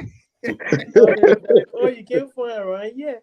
I'm telling you. The 5W30. Henry Duba Hill. If the right processes and procedures are not exercised, it will send a bad signal and could cause a situation in that country. Absolutely. Absolutely, Henry. Mm-hmm. That's a major we need everything done properly. What is not done right is not done at all. Yes. Even if the person steals something, you arrest them without due process. At the end, they will come back and say you wish on them, and everything that's supposed to happen will go into the drain. You cannot re-prosecute them because you already bad-mouthed the person. You already did all the bad things. Emmanuel Bro on the YouTube channel, he said, instead of trying to reduce the prices of basic commodities on the Liberian market, Commerce Minister Amin Moda recently joined others at NASCOP's offices to exhibit gangsterism and hooliganism. Talking about reducing prices or commodity prices. I think late this evening, they published Executive Order number 125. After they published 126 yesterday, or day before yesterday. On the 4th, they published 126 on the 4th. That was day before yesterday. 126, sorry. They published 126 day before yesterday. And then published 125. And then published 125 today. Talking about waiving tariff on the importation of rice. Didn't we do that? The Weah administration, the first 2 or 3 days, you were very swift to organize and get all the importers they want running. The Weah administration on top of their thing, on top of their game, discussing with importers, talking about commodity prices and other things. And he almost going to 3 months, right? 2 months. The tariff on rice was waived long time. Yeah. The tariff on rice. I will look for it, but they took everything down from the e-marshal website. Everything about President Weah, they took it down. Wow. They did. But I mean, I think they want to wash this guy's feet from history. But my brother, listen to this. Listen to, you know what happened with regards to the tariff on rice? The goal was to reinstitute that tariff, but it had boomerang. The prices are just not falling in line. Remember when Moda talked about how they reduced rice price by 25 cents? The goal was to reinstitute a tariff. But they have come to the realization, because at that time they were speculating, maybe a week or two ago, they were speculating how importers should still get that leverage of doing whatever they want to. Because mind you, the government of George Weah heavily subsidized rice importation for the better part of 4 or 5 years. Yeah. Okay. So they came back, they wanted to reinstitute it, but they have boomerang. That's the reason why you see they coming up with almost making it appear like a new or executive order talking about, waiving on tariff on rice. Yeah. So those things are coming right back to bite right now. So that's why they're trying to like recalibrate. We know that President Weah waived tuition at LU and government-run colleges. It was an executive. Yeah, it was an executive. Yeah. So Boakai can't come and tell us that he's waiving tuition. That's the thing. You understand? Yeah, Mr. Gamer. So rice, the tariff on rice was waived. Was I don't know how to put it. It was achieved, Mr. Gilman. The idea here, Mr. Gilman. What they're trying to do, they're trying to make it to say that the executive order of either President Weah ends when they enter office. But you didn't write a new executive order suspending that order. So no, it's still there. If President Weah came, he reintroduced the same agricultural order that Ellen gave back in the days. He reintroduced that order and brought a little bit on it so that it can be better for the people. If you want to do something, I think we are getting the picture why they deleted everything about President Weah from the e-Martian website, thinking that people would not recall or remember some of the policies or executive orders by the Weah CDC government. No, but Gilbert, you know what? Here's the thing. The executive order, I think technically what happens, executive order is not an enacted law. So executive order is effectuated up to the duration of the tenure of that president in question. So until it is with a stroke of a pen, it is undone. You saw Obama immigration DACA thing went to court here all. Yes, you remember? Yes. Yeah. I don't know whether it's too far. Because the reason, my brother, you know the reason I'm stating that, because if that was the case, then you would not have the complication of the University of Liberia reopening, because the student is insisting that the government is not willing to continue that particular thing for them. That's why up to now they got the hurdle of even registration and other things. So that's why they need to do it. It's possible that until it's redone by the current president. But what I'm saying here, right, an executive order can only be undone, abolished, or canceled by another executive order, whether it's the same president or a new president. Okay. If it is not canceled, abolished, it still remains. It's still effective. That's why Joe Biden did with That's why Joe Biden did with Trump. You see that 142 executive order is to end everything he did so that he can redo it. Because if the executive order president, we are issued suspended terror executive order 98. It's right here. Thank you. It's right here. Okay. But in essence, what's the rationale of then owing to all of the legal minds that got why the rationale of issuing an executive order for to the waiver of tariff on rice, when in fact it was issued long ago under George Weah. Yeah.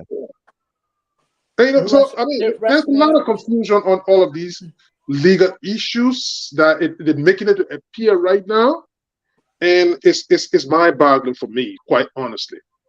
It's mind-boggling because this is one issue we're talking about, the rights issue. The next thing is that we're talking about the student situation, that the crying for that tuition, making it appear that the fact that George Weah left office without executive order is in fact no longer in existence.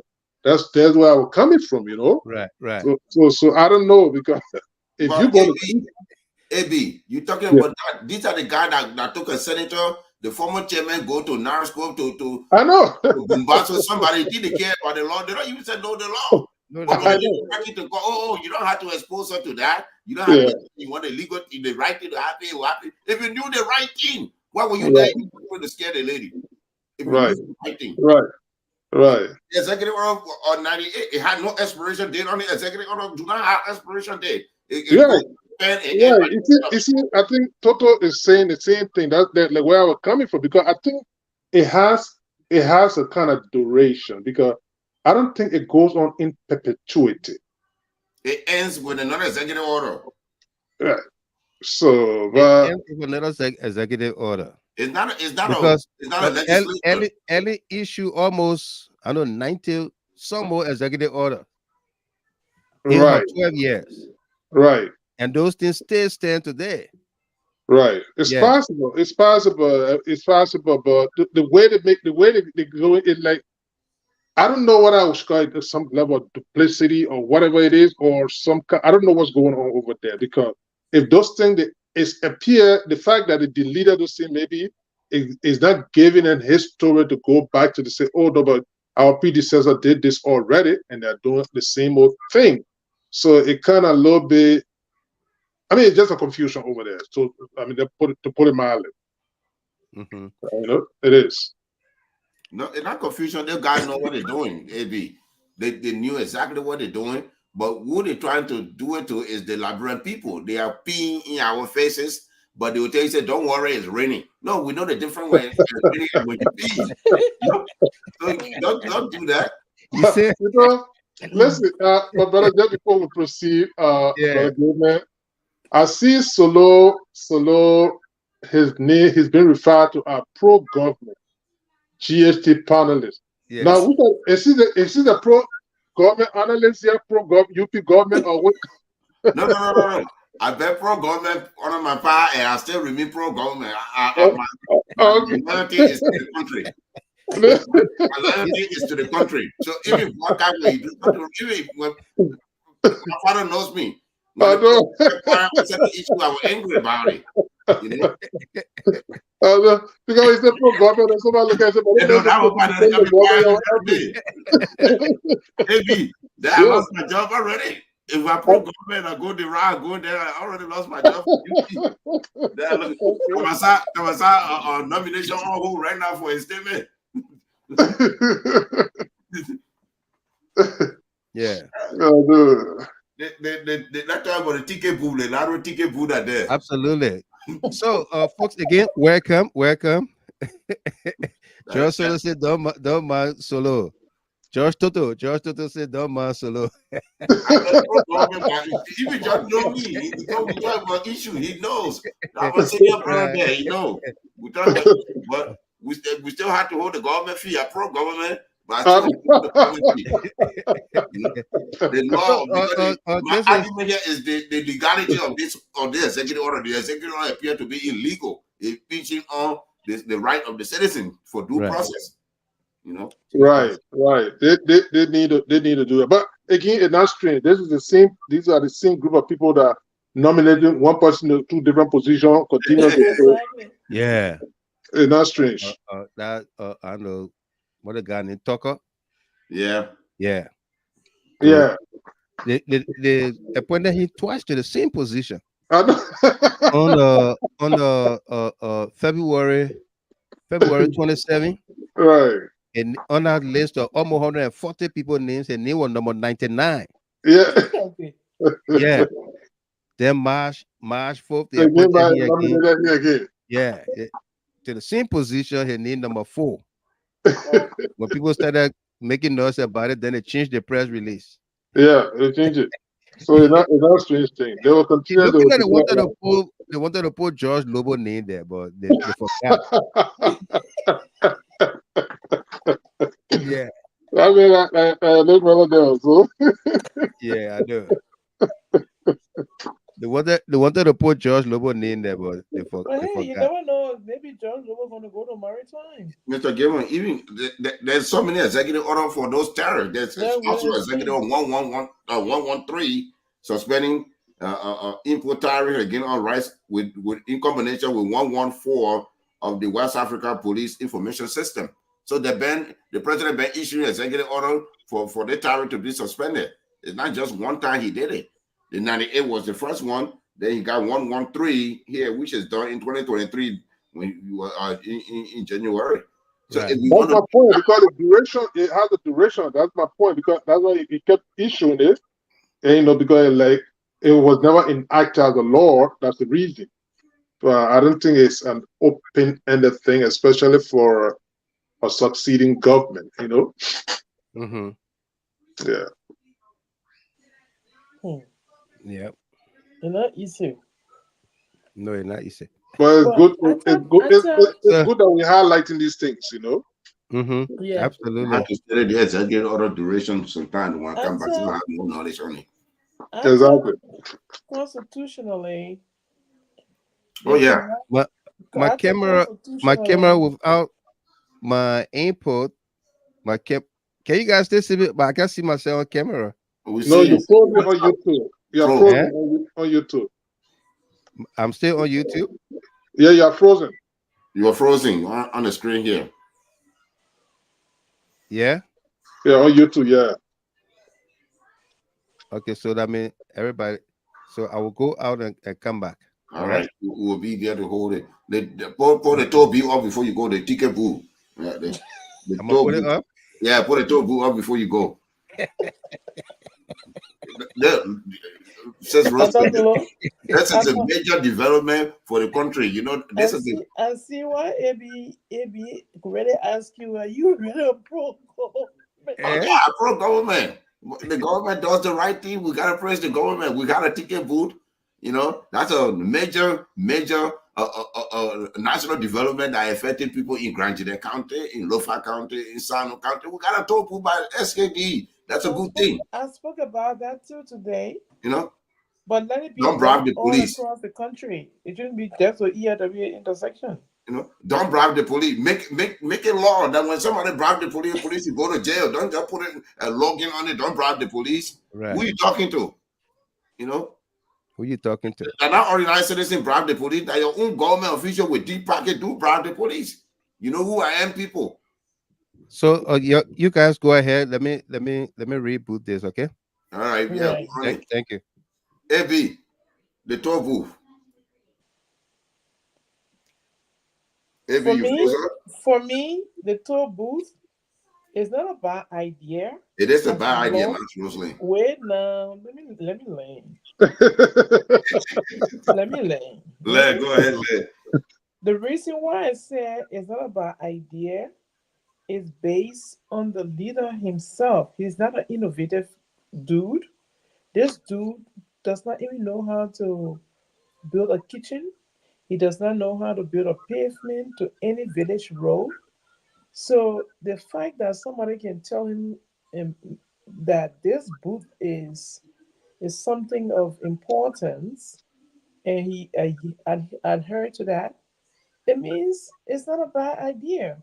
My only thing is, are these booths going to be placed in all 17 districts in Montserrado and around the country, all 15 counties, in all of the 73 districts? Because there are CC cameras supposed to be built in those booths.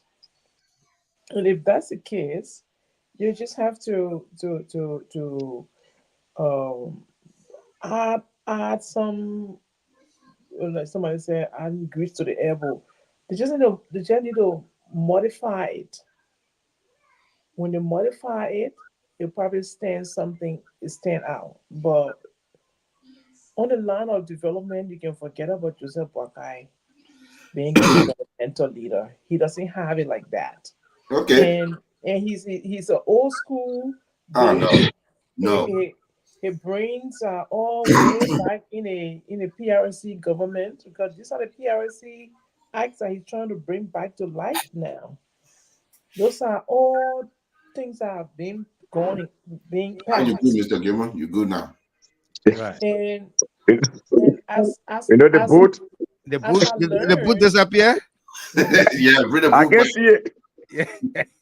Oh, sorry, So- Sis Rosalie had. the boot Yeah. is not a bad idea if it is being used properly. okay, just ready. Let me blow out your balloon. Go, Let me put a hole in it. Yeah, the boot. go ahead. Yeah, the book that you're looking at, it serves no significant purpose for the police. None. Even when you put a CCTV in there, it still serves no purpose. If you want to help the police, like the executive order 114 that the president signed, not just the president alone, is for police information system. Get the system from either Nigeria, from your South African brothers that have it, to retrieve and verify information. Right now in Liberia, police officer not able to take your ID and verify who you are. That But system. yeah, it comes with But they told you not help. the awareness. They told we need more police station, not toll booth. We can build a police But station. what's in this boot? That okay. It's a CC Do we have what? This is a CC camera. The idea came from President Weah anyways. But For you know, for the security For me, of the city. boot for me, I was just a little bit surprised.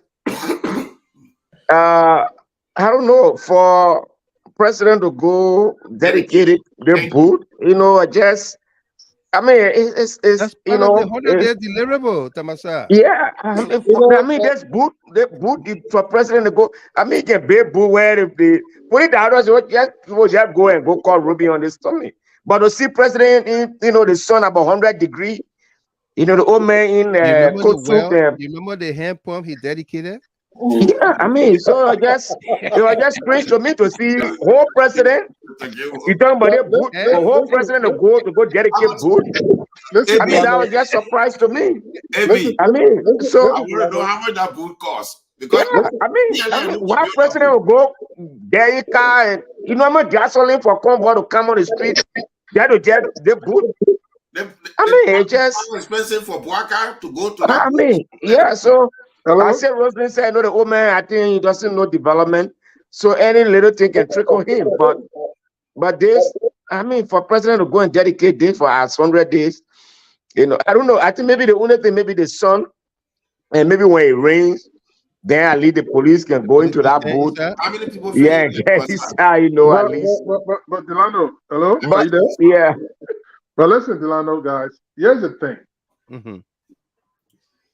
This president been in office since January 22nd. And to see him publicly, this is the first dedication the president has made in terms of quote-unquote development. President Weah, because we got to do comparative analysis here. The analysis is correct. President Weah, when he assumed the presidency, I think the first place he dedicated a situation, I think it was the Clarendon Road. And that was, I think, either the end of January of 2018 or February, yeah. Of the early part of February 2018. No, That's one. Two, the second time he dedicated a development initiative was when February 11th of 2018, when he dedicated the military hospital. Right. Those were major development initiatives. From there, the Redemption Hospital. To do that comparative analysis with President Boakai, his first, because trust me, this is going to be historically his first development initiative that he had dedicated. Now, like Delano stated, I mean, trust me, this particular project, until you can spread it all over the 73 district of the Republic of Liberia. Who the hell I put Wilson talking about that old man is daydreaming? So CC camera connected. Maybe. Well, yeah.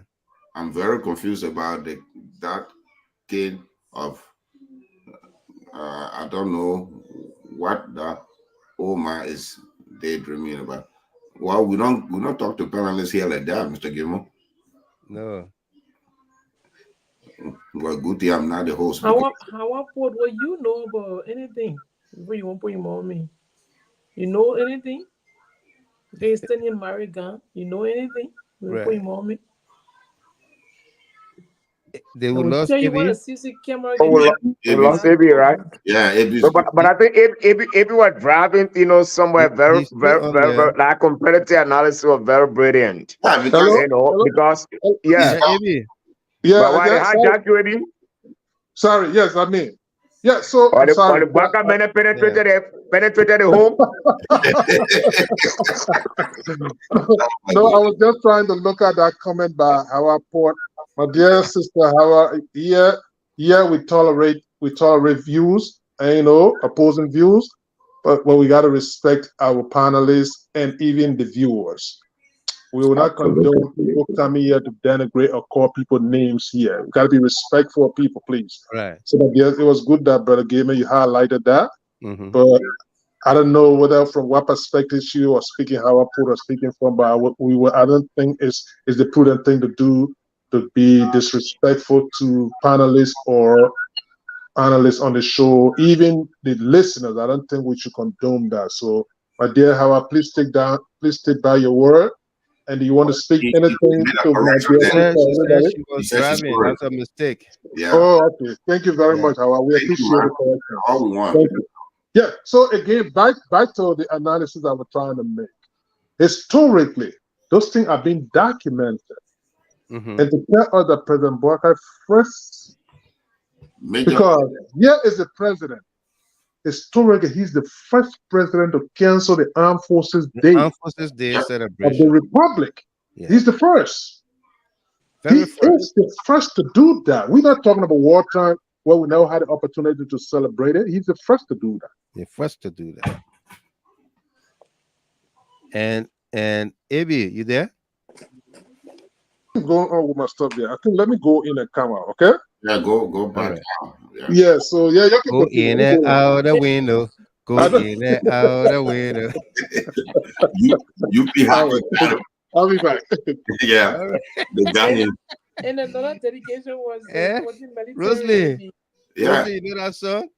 Yes, go in and out the window. The window. Go Go in in and oh, and yeah, out the that's window. great.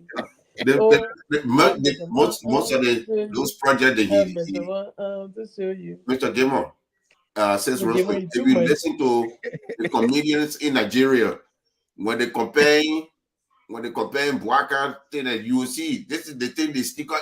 Sometimes it's shameful when you on TikTok and say, "Hey, welcome to Africa, the worst country, the two worst countries in the whole of West Africa. Number one, Nigeria, and little sister Liberia.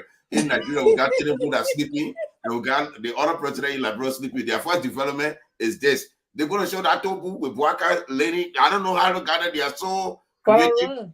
They're so creative. Then the guy holding on to the Tobu. It's embarrassing. So that's why we say the first major step. I don't know who idea is that to drag the old man out there. I know. Who idea is that? The boot is what, 30,000, 40,000? The gasoline I carry all the convoy, maybe 60,000 to carry out there. Right. The boot is $275. What? No concern Liberia can build that boot 100 times. That's what I said too. I said, concern Liberia can build that boot. Sample. Did you look at it as a sample and just wear that whole goddamn thing and bring a technician in there, install the cameras, and put one chair there or two chairs for two police officers at night, and they can wet all those things because they're all metal. But they got bowl screws there, they got screws they put there to connect all of those edges. They say the boots have sophisticated security cameras installed in them to monitor and you. control traffic. Oh, the Mm, guys from the UP are congenital liars. $275 in change. But even GST alone, without concern, like bro, GST alone can build tell that proof.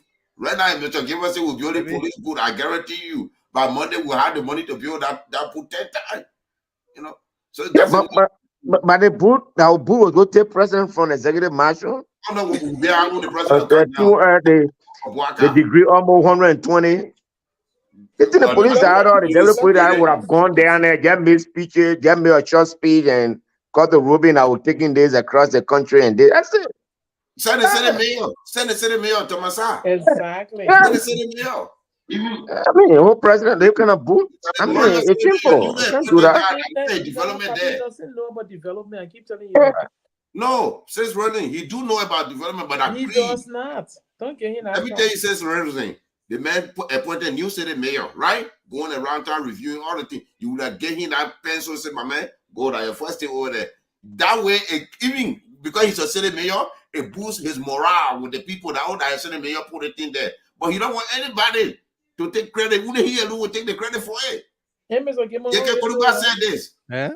Mr. Gimmer already told you the man put hand pump that you were saying that briefing over the hand pump.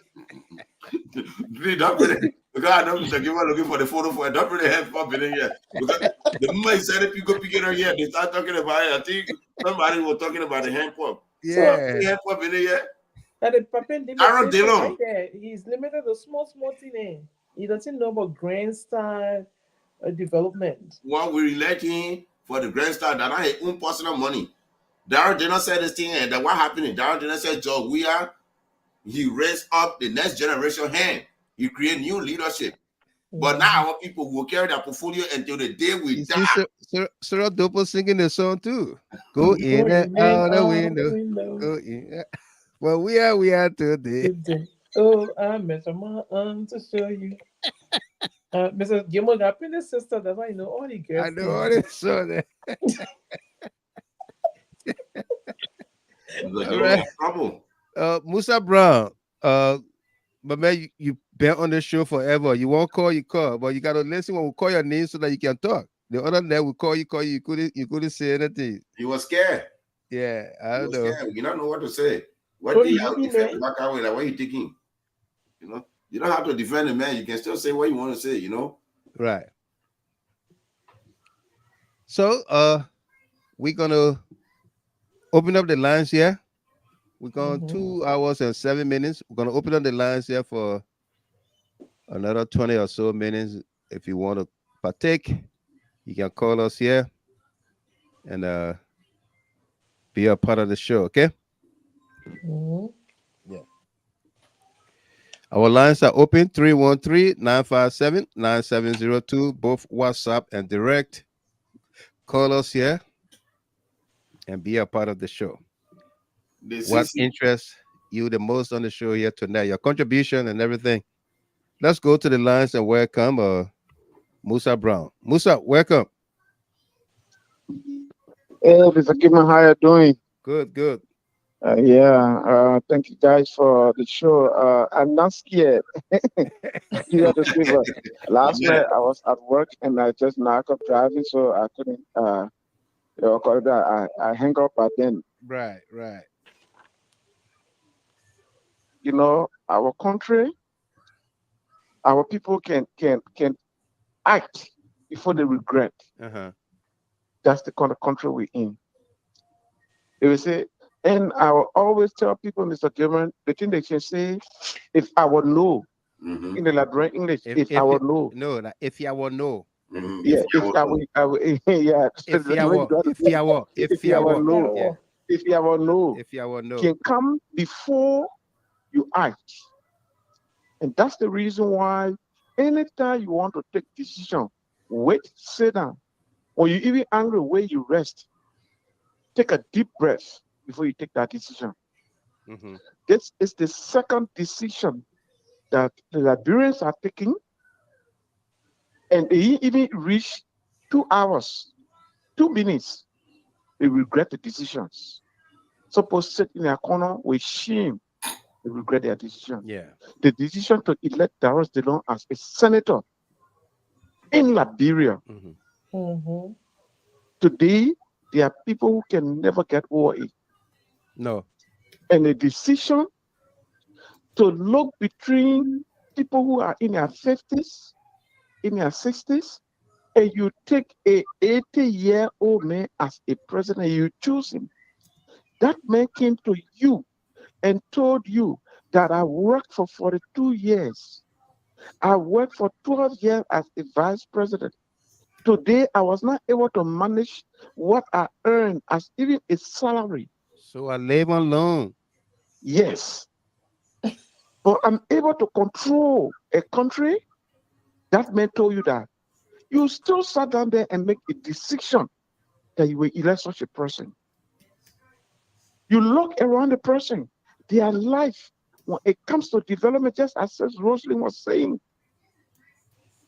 you can't see nothing, no example of development around him.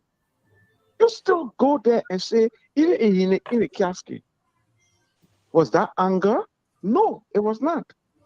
But sometimes, when God show you light and you decide to choose something behind the light, God can allow you to have your will. And he bring you down on your knees. Yeah. And that is what is happening to Liberia, Mr. Kimman. Absolutely. Mr. Kimman, look, George Weah went to Bon County to dedicate a market ground in Bon County. And that market ground did not meet the standard that he wanted it to be built.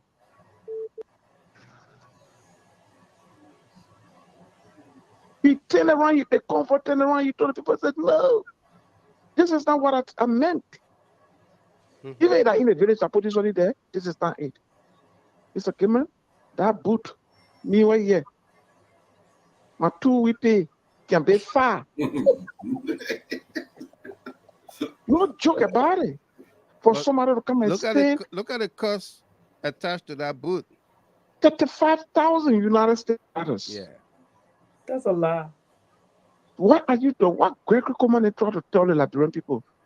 And they said they need, I don't know how many thousand of it in and around Monrovia. Yeah. Are we introducing checkpoints again in our country? Are the people thinking that we're just stupid people? Yeah. But Mr. Gaiman, we that did not vote for them, we that did not support them, we that saw the good things happening, despite of the circumstances that were surrounding our country, but we knew that with continuity, things would have been better. and they left us, some of them told us.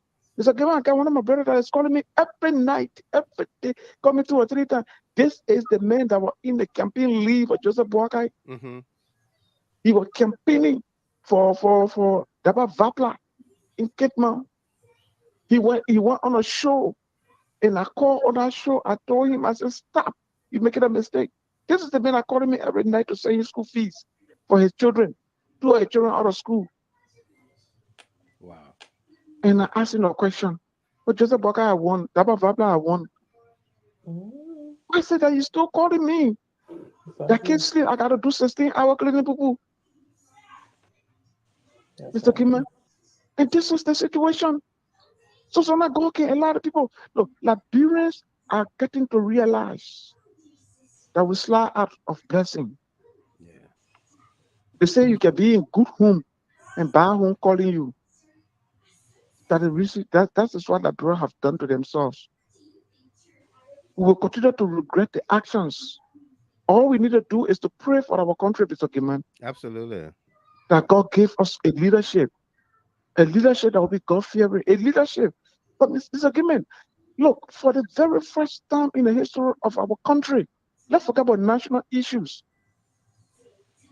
For ECOWAS to be meeting a Liberian seat is vacant, no representative in the ECOWAS region, where This was the time, the first time that you want as a president to go and meet with your colleagues, with some partners, Your counterparts. discussion around the country.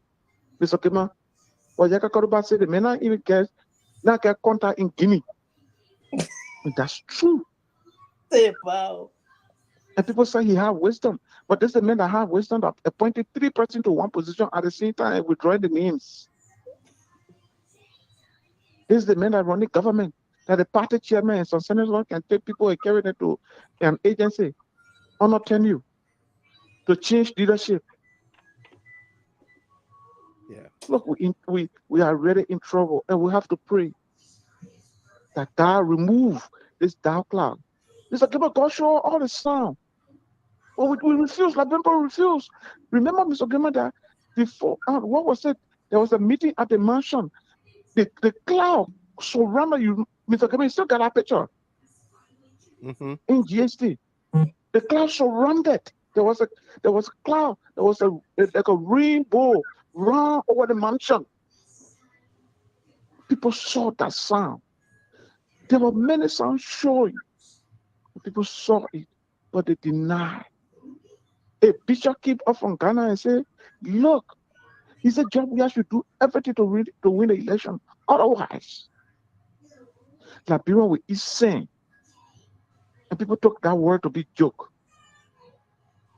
Mr. Gilman, the hard time that is in Liberia, the heat that is in Liberia, even though they're going to read it, but the heat continues to increase in our country. It is not because of current. Right. But God is trying to show Liberia something that they miss after. Thank you very much. Thank you, Mr. Gilman. Musa Brown. Thank you for the show. You're welcome.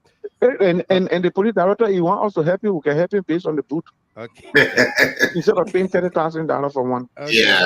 Thank you very much. Before I bring on Joyce and Rodney, tomorrow we will bring you nine excerpts or statements from then Auditor General John Molu. Where is he? Reasons why he called the Unity Party government 3 times more corrupt than the Judy Bryant government. Okay? We'll bring you those 9 compelling reasons why we should go back to conduct any asset recovery. We should go back to Unity Party time. Joyce, let's first take this caller from Australia. They're on a hotline. Caller from Australia, hello? Hello? Australia, 61. Hello?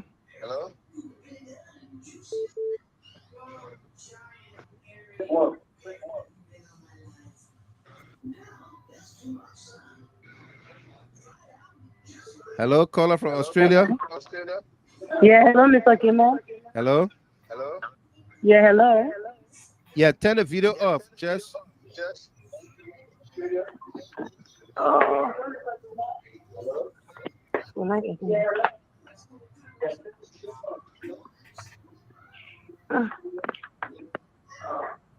Just mute it when you can. Hello? Yeah, go ahead. Can you hear me? Yeah, Mr. Kimo, it's our fault. I just want to call first to apologize to specifically. Yeah, I was driving. Yeah. And I didn't go to right where I wrote this one. Not speaking. I was speaking. Yeah. You hear me? Yeah. Go ahead. Forget about the echo. Go ahead.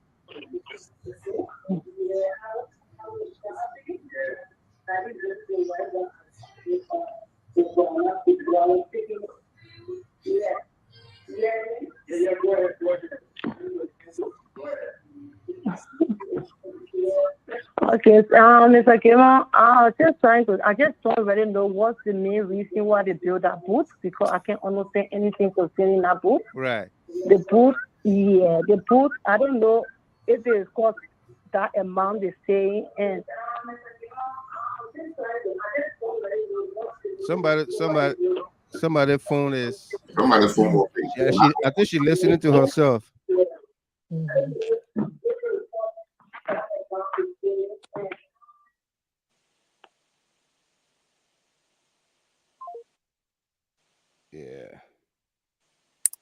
Yeah. Sorry about that. I think she got some difficulties over there. Yeah. But okay. I mean, my sister, how are you? Apologies accepted. It's understandable. Miss Port, how are Port from Australia? Thank you for calling and it was apologize. Great at our call. It was very, very worthy of you and great of you to do that. Yeah. Thank you very much. Yeah, how are you? I can drop by. Our lifestyle is proper now. You're lucky, Officer Game Show. I'm ready to give it back to you. Roslyn. Apology accepted.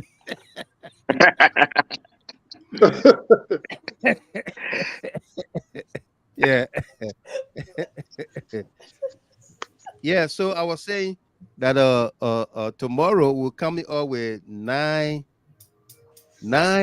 statements, write-ups by then Auditor General John Malou. Yeah. Let's take this caller from Minnesota, 612-1039. Hello. Hi, Mr. Kimo. How you doing, folks? PhD family, how you doing? Lomange. Yeah, welcome. Mr. Kimo. Lomange. Okay, see, he's taking me and he got a name job. So the man is beating his own a boot. Joe, we are beating part because he play football. Joseph Boka beating boot.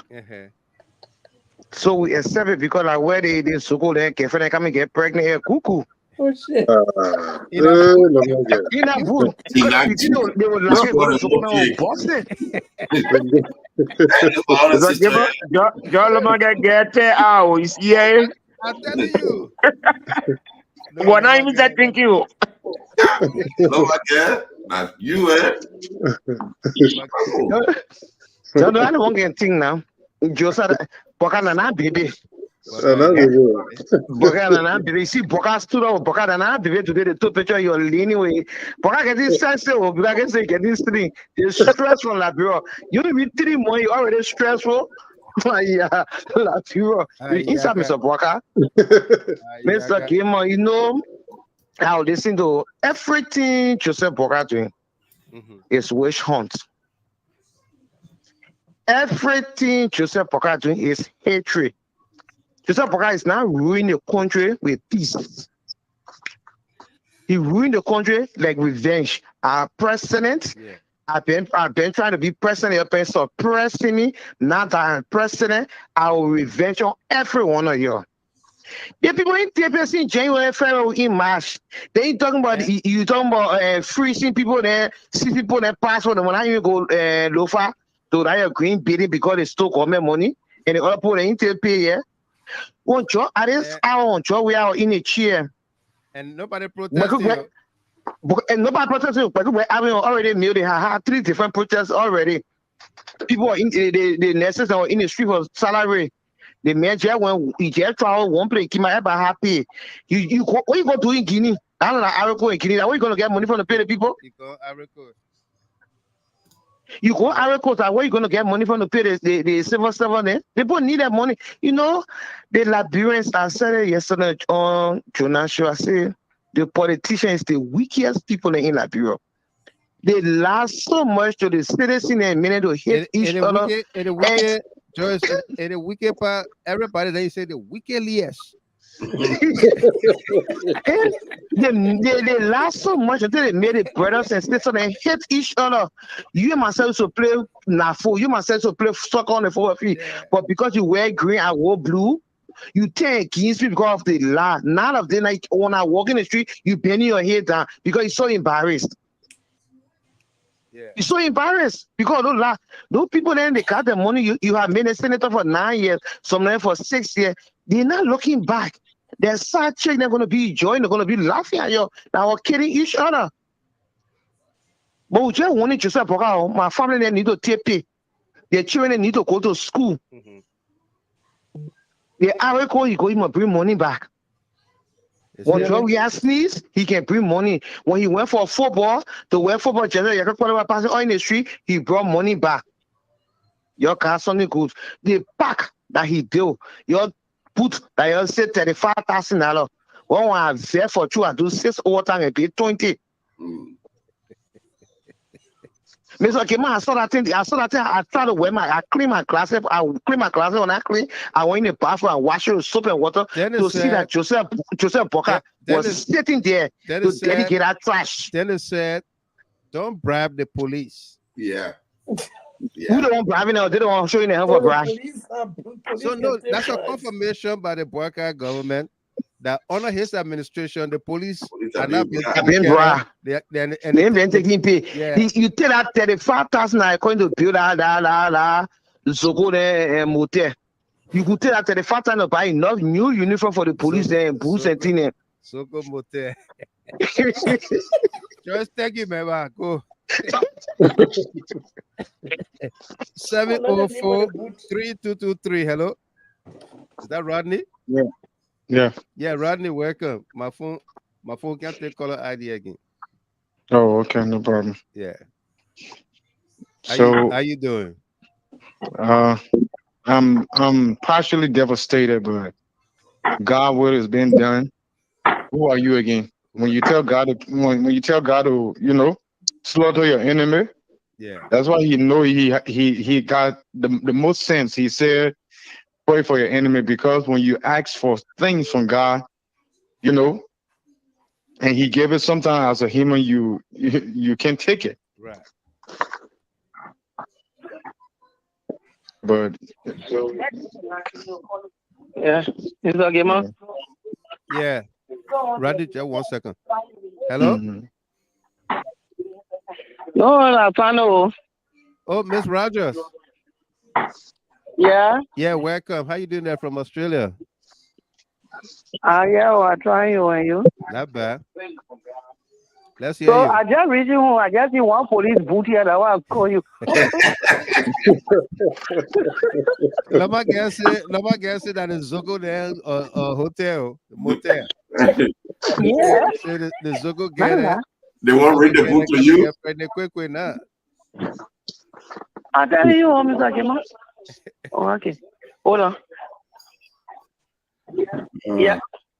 I'm trying, Mr. Kema. Okay.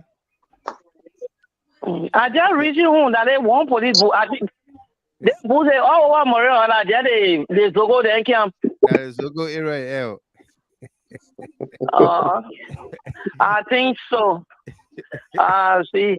Rosalie, how you doing, oh my darling? How you doing, sweetheart? You all right? Rosalie, how you doing, oh my darling?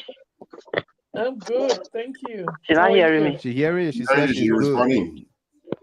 Okay, man. All right. So, my daughter said she said, "Oh man, just now you think our you two were talking to." Yeah.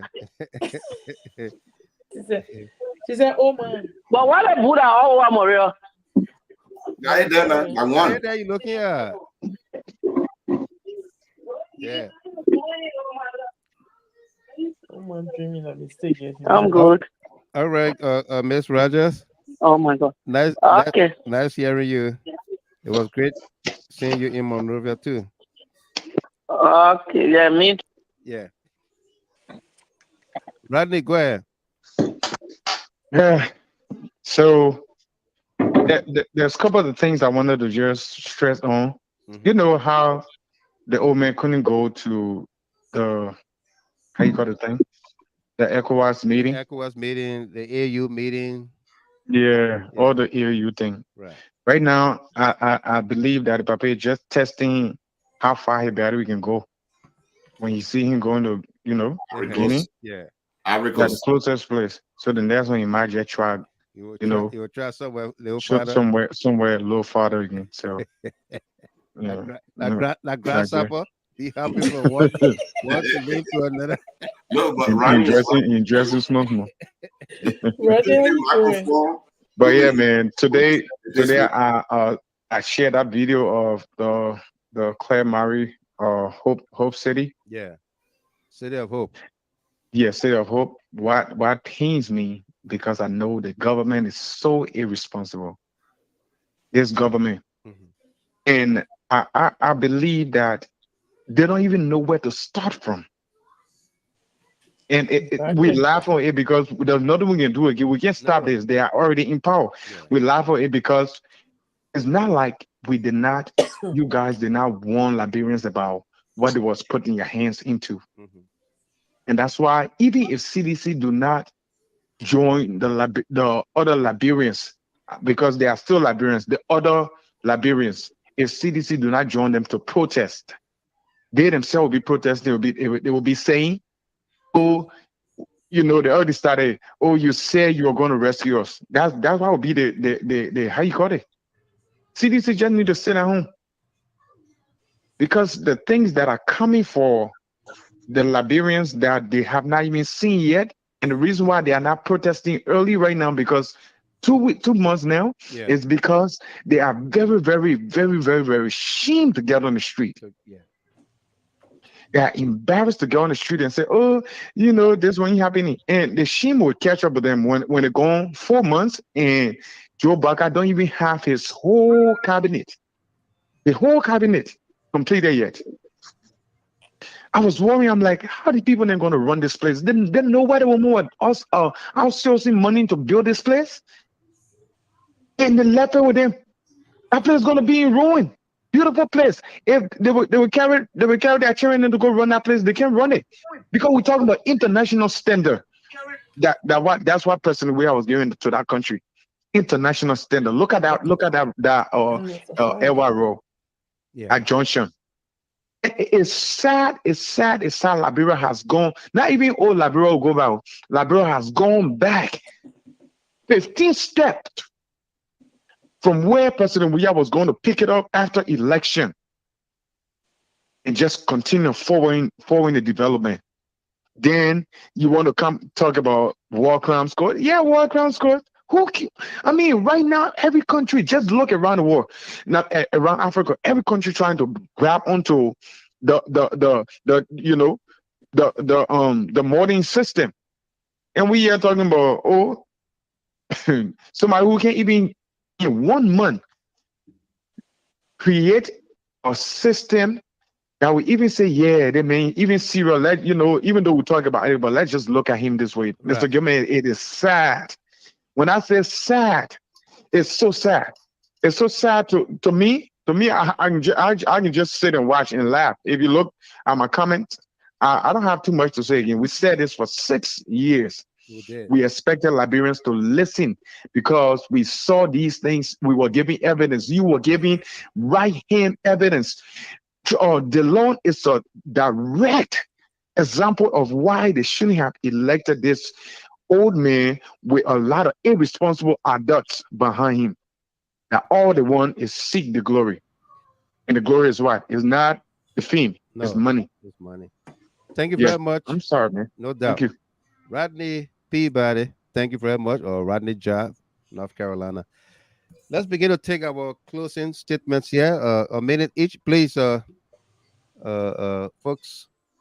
Again, if you just joined us here, welcome to you. This is the program, Liberia First On Ht Talk. We have our great team of analysts and panelists here. Let's begin with the lone lady here tonight, Rosalind Wenley, all the way there from Switzerland. Welcome. What you make of the callers, as well as those who train with us here tonight? Your party comments. Yes, I want to say first and foremost, Mr. Gilmer, thank you for keeping up with the show and always on time. When you come on, and to our callers, you guys are really following. You guys are reading into all that we are reading into. That makes you guys great as GSG and CLN family, because in this CLN family, we don't let things just slide like that. In our own government, we made sure we told them what it was. And Mr. Gilmore will go overboard to dig deeper. And the digging deeper thing, we're known for that here, right? And so it is what it is. The the callers and all of the followers that are commenting, they are into everything that we're saying. They're saying it. We don't make things up here. They're saying everything that we are saying and what we are reading into. So great and good, you guys. All this is Mama Liberia for all of us. Keep up the good work as well. And to the panelists, Delano Tamasa, Ato Solo, and Mr. Big Man, AB Kone, all you guys, man, I just want to say thank you. I'm having a great time hanging with you guys on the GHD and the CLN family. You guys are brilliant, and I enjoy the interaction. You guys are on point. Thank you, Mr. Gilmer, again No for the doubt. great show. I'm Thanks for looking staying forward up. to another one. You and Miss Chapin, uh, uh, you guys make the sacrifice for us, staying up late and Yeah. coming on with us. Thank you Yeah. very much. Solo Senior. Yeah.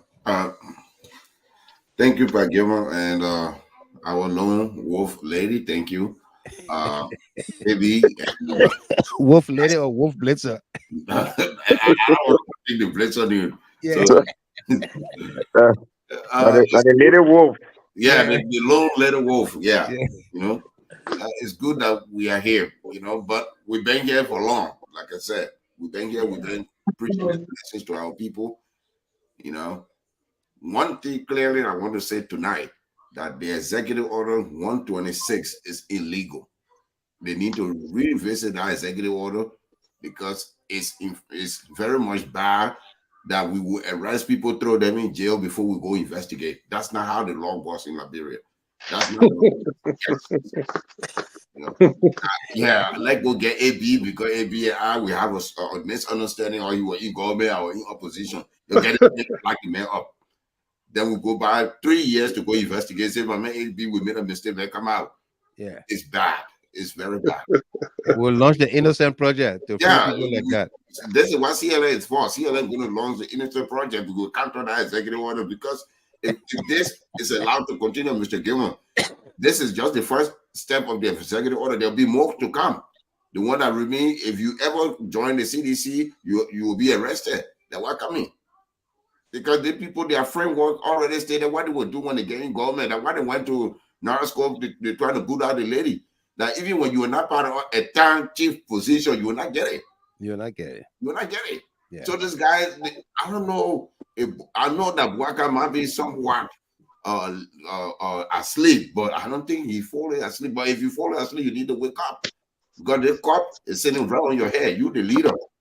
All the people around you, more than that. Oh, I know the papi, the man, they go somewhere with 40-year experience. They are lying.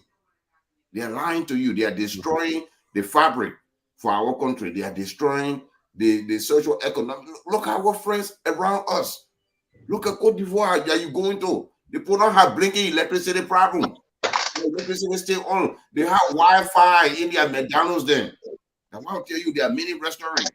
But yet, forgot them when they're afraid of eating lobster, they are crying, but they are the minister of information. Then they cry. Even Mr. Gamer, lobster and Lou, you were crying because of that. You go to LBS now, you'll be crying again because the person that will be eating lobster. We can't be doing the same thing over and over and get no result, Mr. Gamer. We have to have a change. I urge the Concerned Liberian Network to challenge that executive order through court, because we are registered in Liberia now. Yes, we are. So said they need to clarify, and they give us a framework on how they're going to do that. We want to know when they're going to begin and where they're starting from. We need to know the scope of everything. That way, it will not be witch hunting. But the executive order purely is not executive order; it's a witch hunt order. A targeted witch hunt. Thank you very much, Tamasa. Take it away. Yeah, Mr. Gilman. Let me say thank you again. The lifestyle of the Propo is always good to have you on the global stage.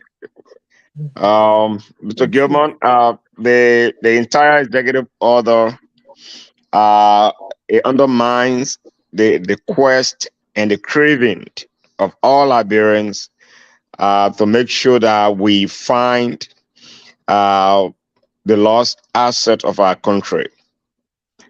This particular agenda has been launched by the former government, more especially the government under President Weah.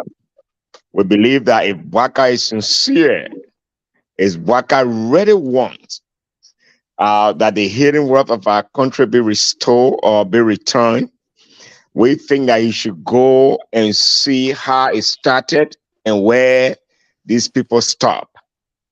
But the issue about the executive order, as Arthur Solo said, absolutely, it has no sincerity.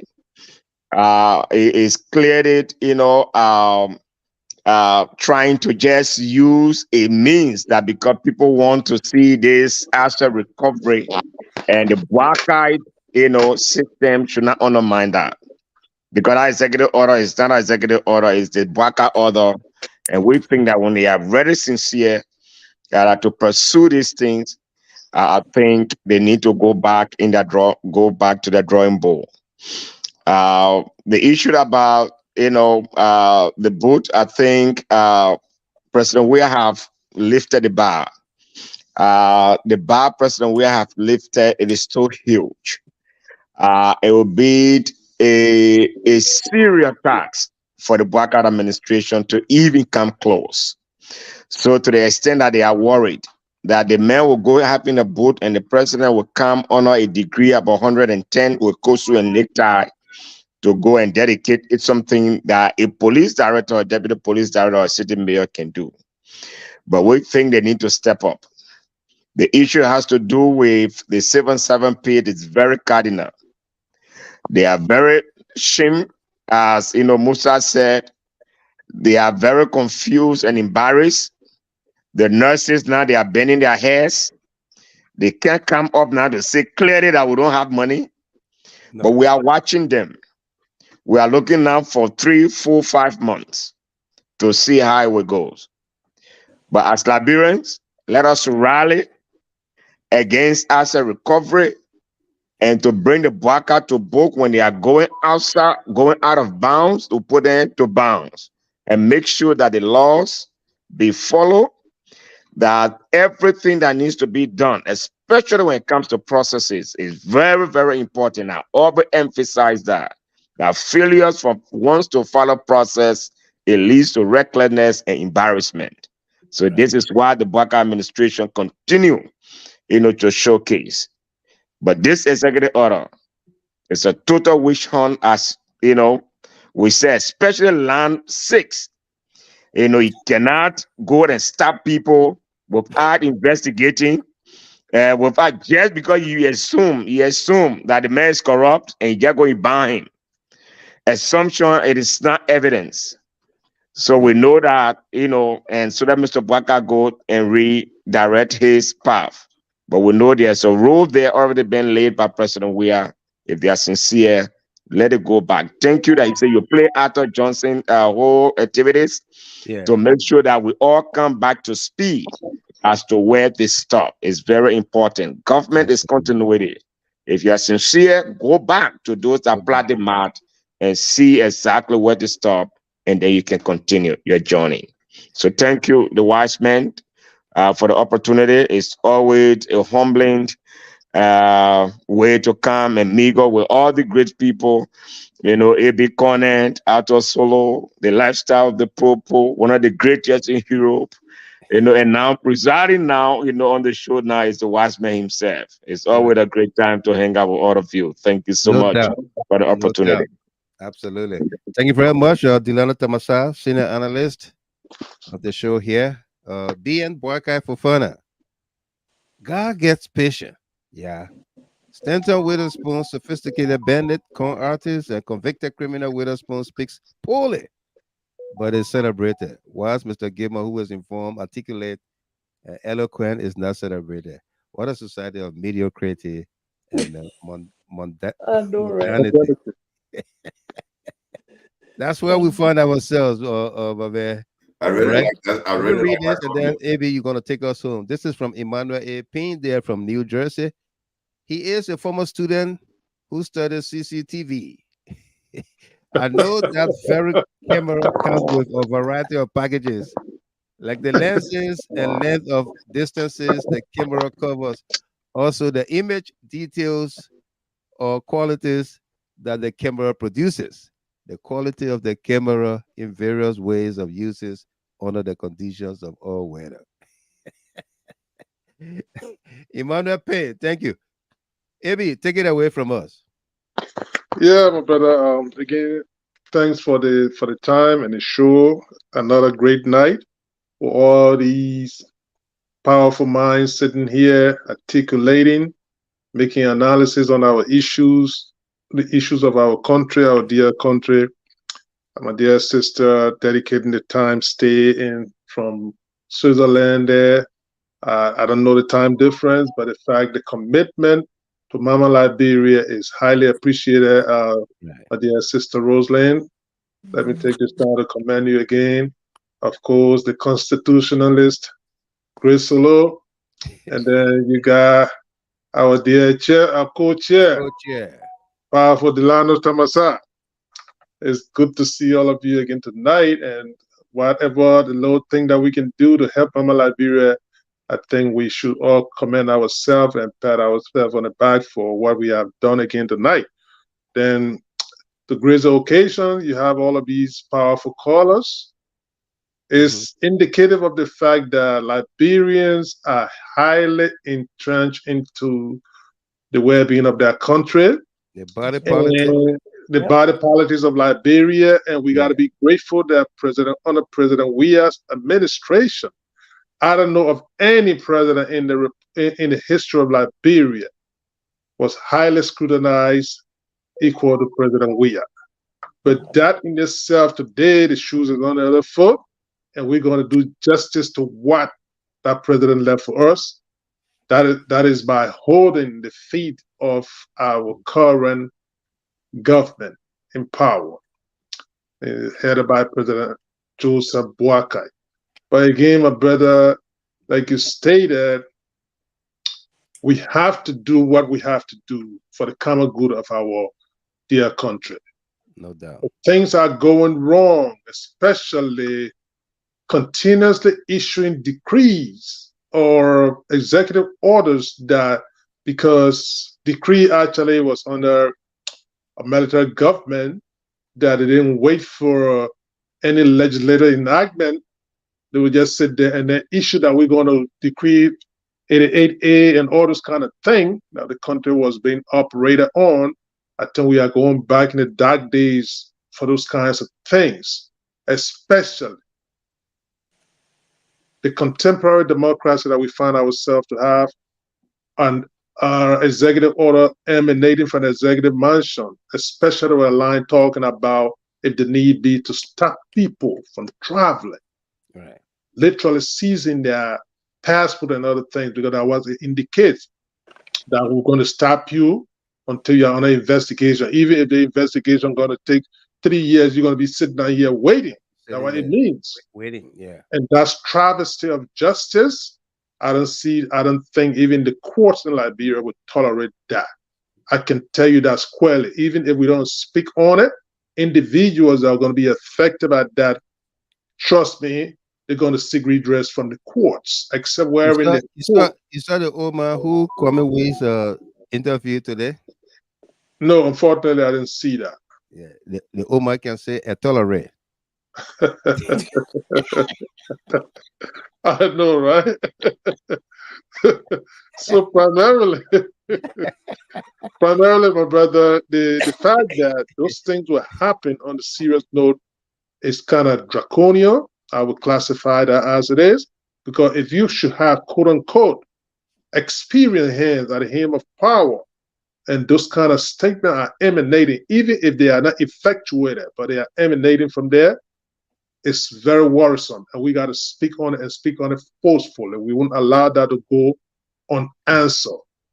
So again, all Liberians are very cognizant of what's happening in our country. Yeah. So we got to speak on it. Again, historically, President Weah, his first less than 30 days in office, There are landmark things that he did. Absolutely. History will forever remember it. And he did not dedicate a police boot that was around $250, but rather he dedicated road construction, hospital, broke ground for hospitals. Broke grounds for that. Yeah. And then those things came to fruition that found money to reduce the price of rice. Yes. Yeah. He did that. Pay salary. In less than the time frame that comparative analysis cut his salary. Yes. But to close on, my brother, this goes to the culture of ingratitude. And people that operated in government and they were very ungrateful for enormous sacrifices that were made by the previous president. Case in point, even the health workers that came out publicly. In fact, it became a mantra. You harmonize our salary, we will harmonize your vote. Yeah. And they effectuated that today. I don't know whether that salary has been increased or even the one that was harmonized, whether they have received it for the last 2 months. But they're not going to speak on it. No.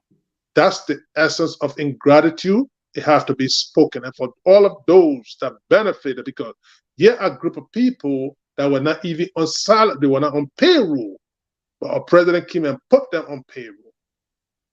And they pay him back in that way. And then, today we are sitting talking about in two months, they have not taken pay. That is the payback they are getting for the decision they made, my brother. But again, we will not relent. We got to collectively speak, even the diasporans, those are in and out of Liberia. For every time you get an opportunity to speak on grave issues that concern the country, I think we should try to do that. Verbalize it. We should stay out of profanity, respect each other, and then articulate what the concerns are. I think that would be the best justice we can do to Liberia. But again, it was great to be here. Thanks for the time, my brother. And to all of the panelists and analysts and the callers, we say kudos to you and keep up the good work, my brother. Thank you.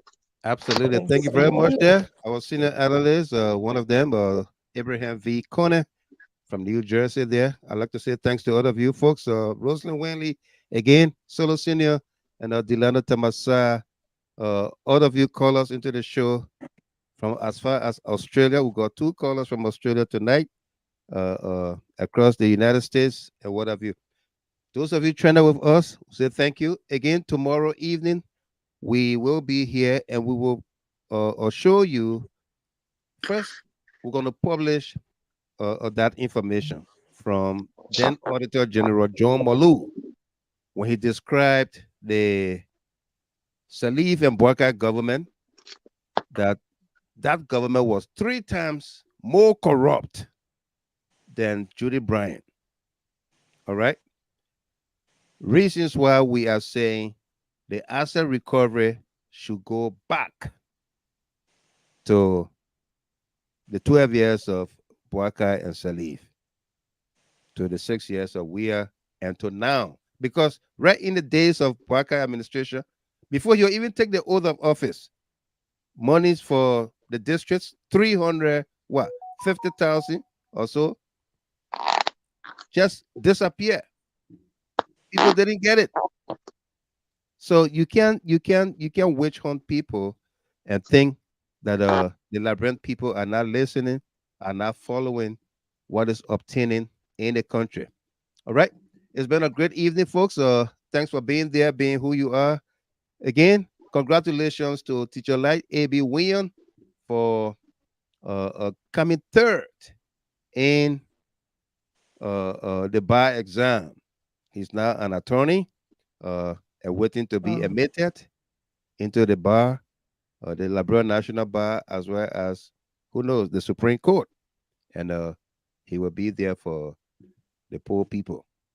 For all of you who did not like AB, who were after him, mocking him, and saying a whole lot of stuff, somebody trained earlier that hope you muster the courage, the testicular fortitude to congratulate the young man and tell him, say, hey, thank you.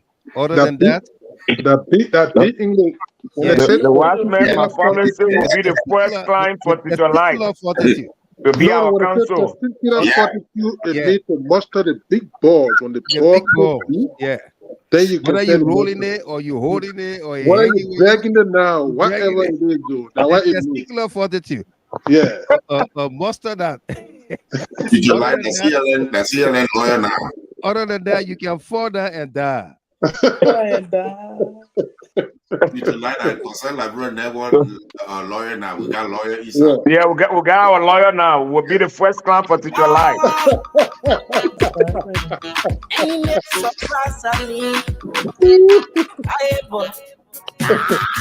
Good night, guys. Good night. Good night.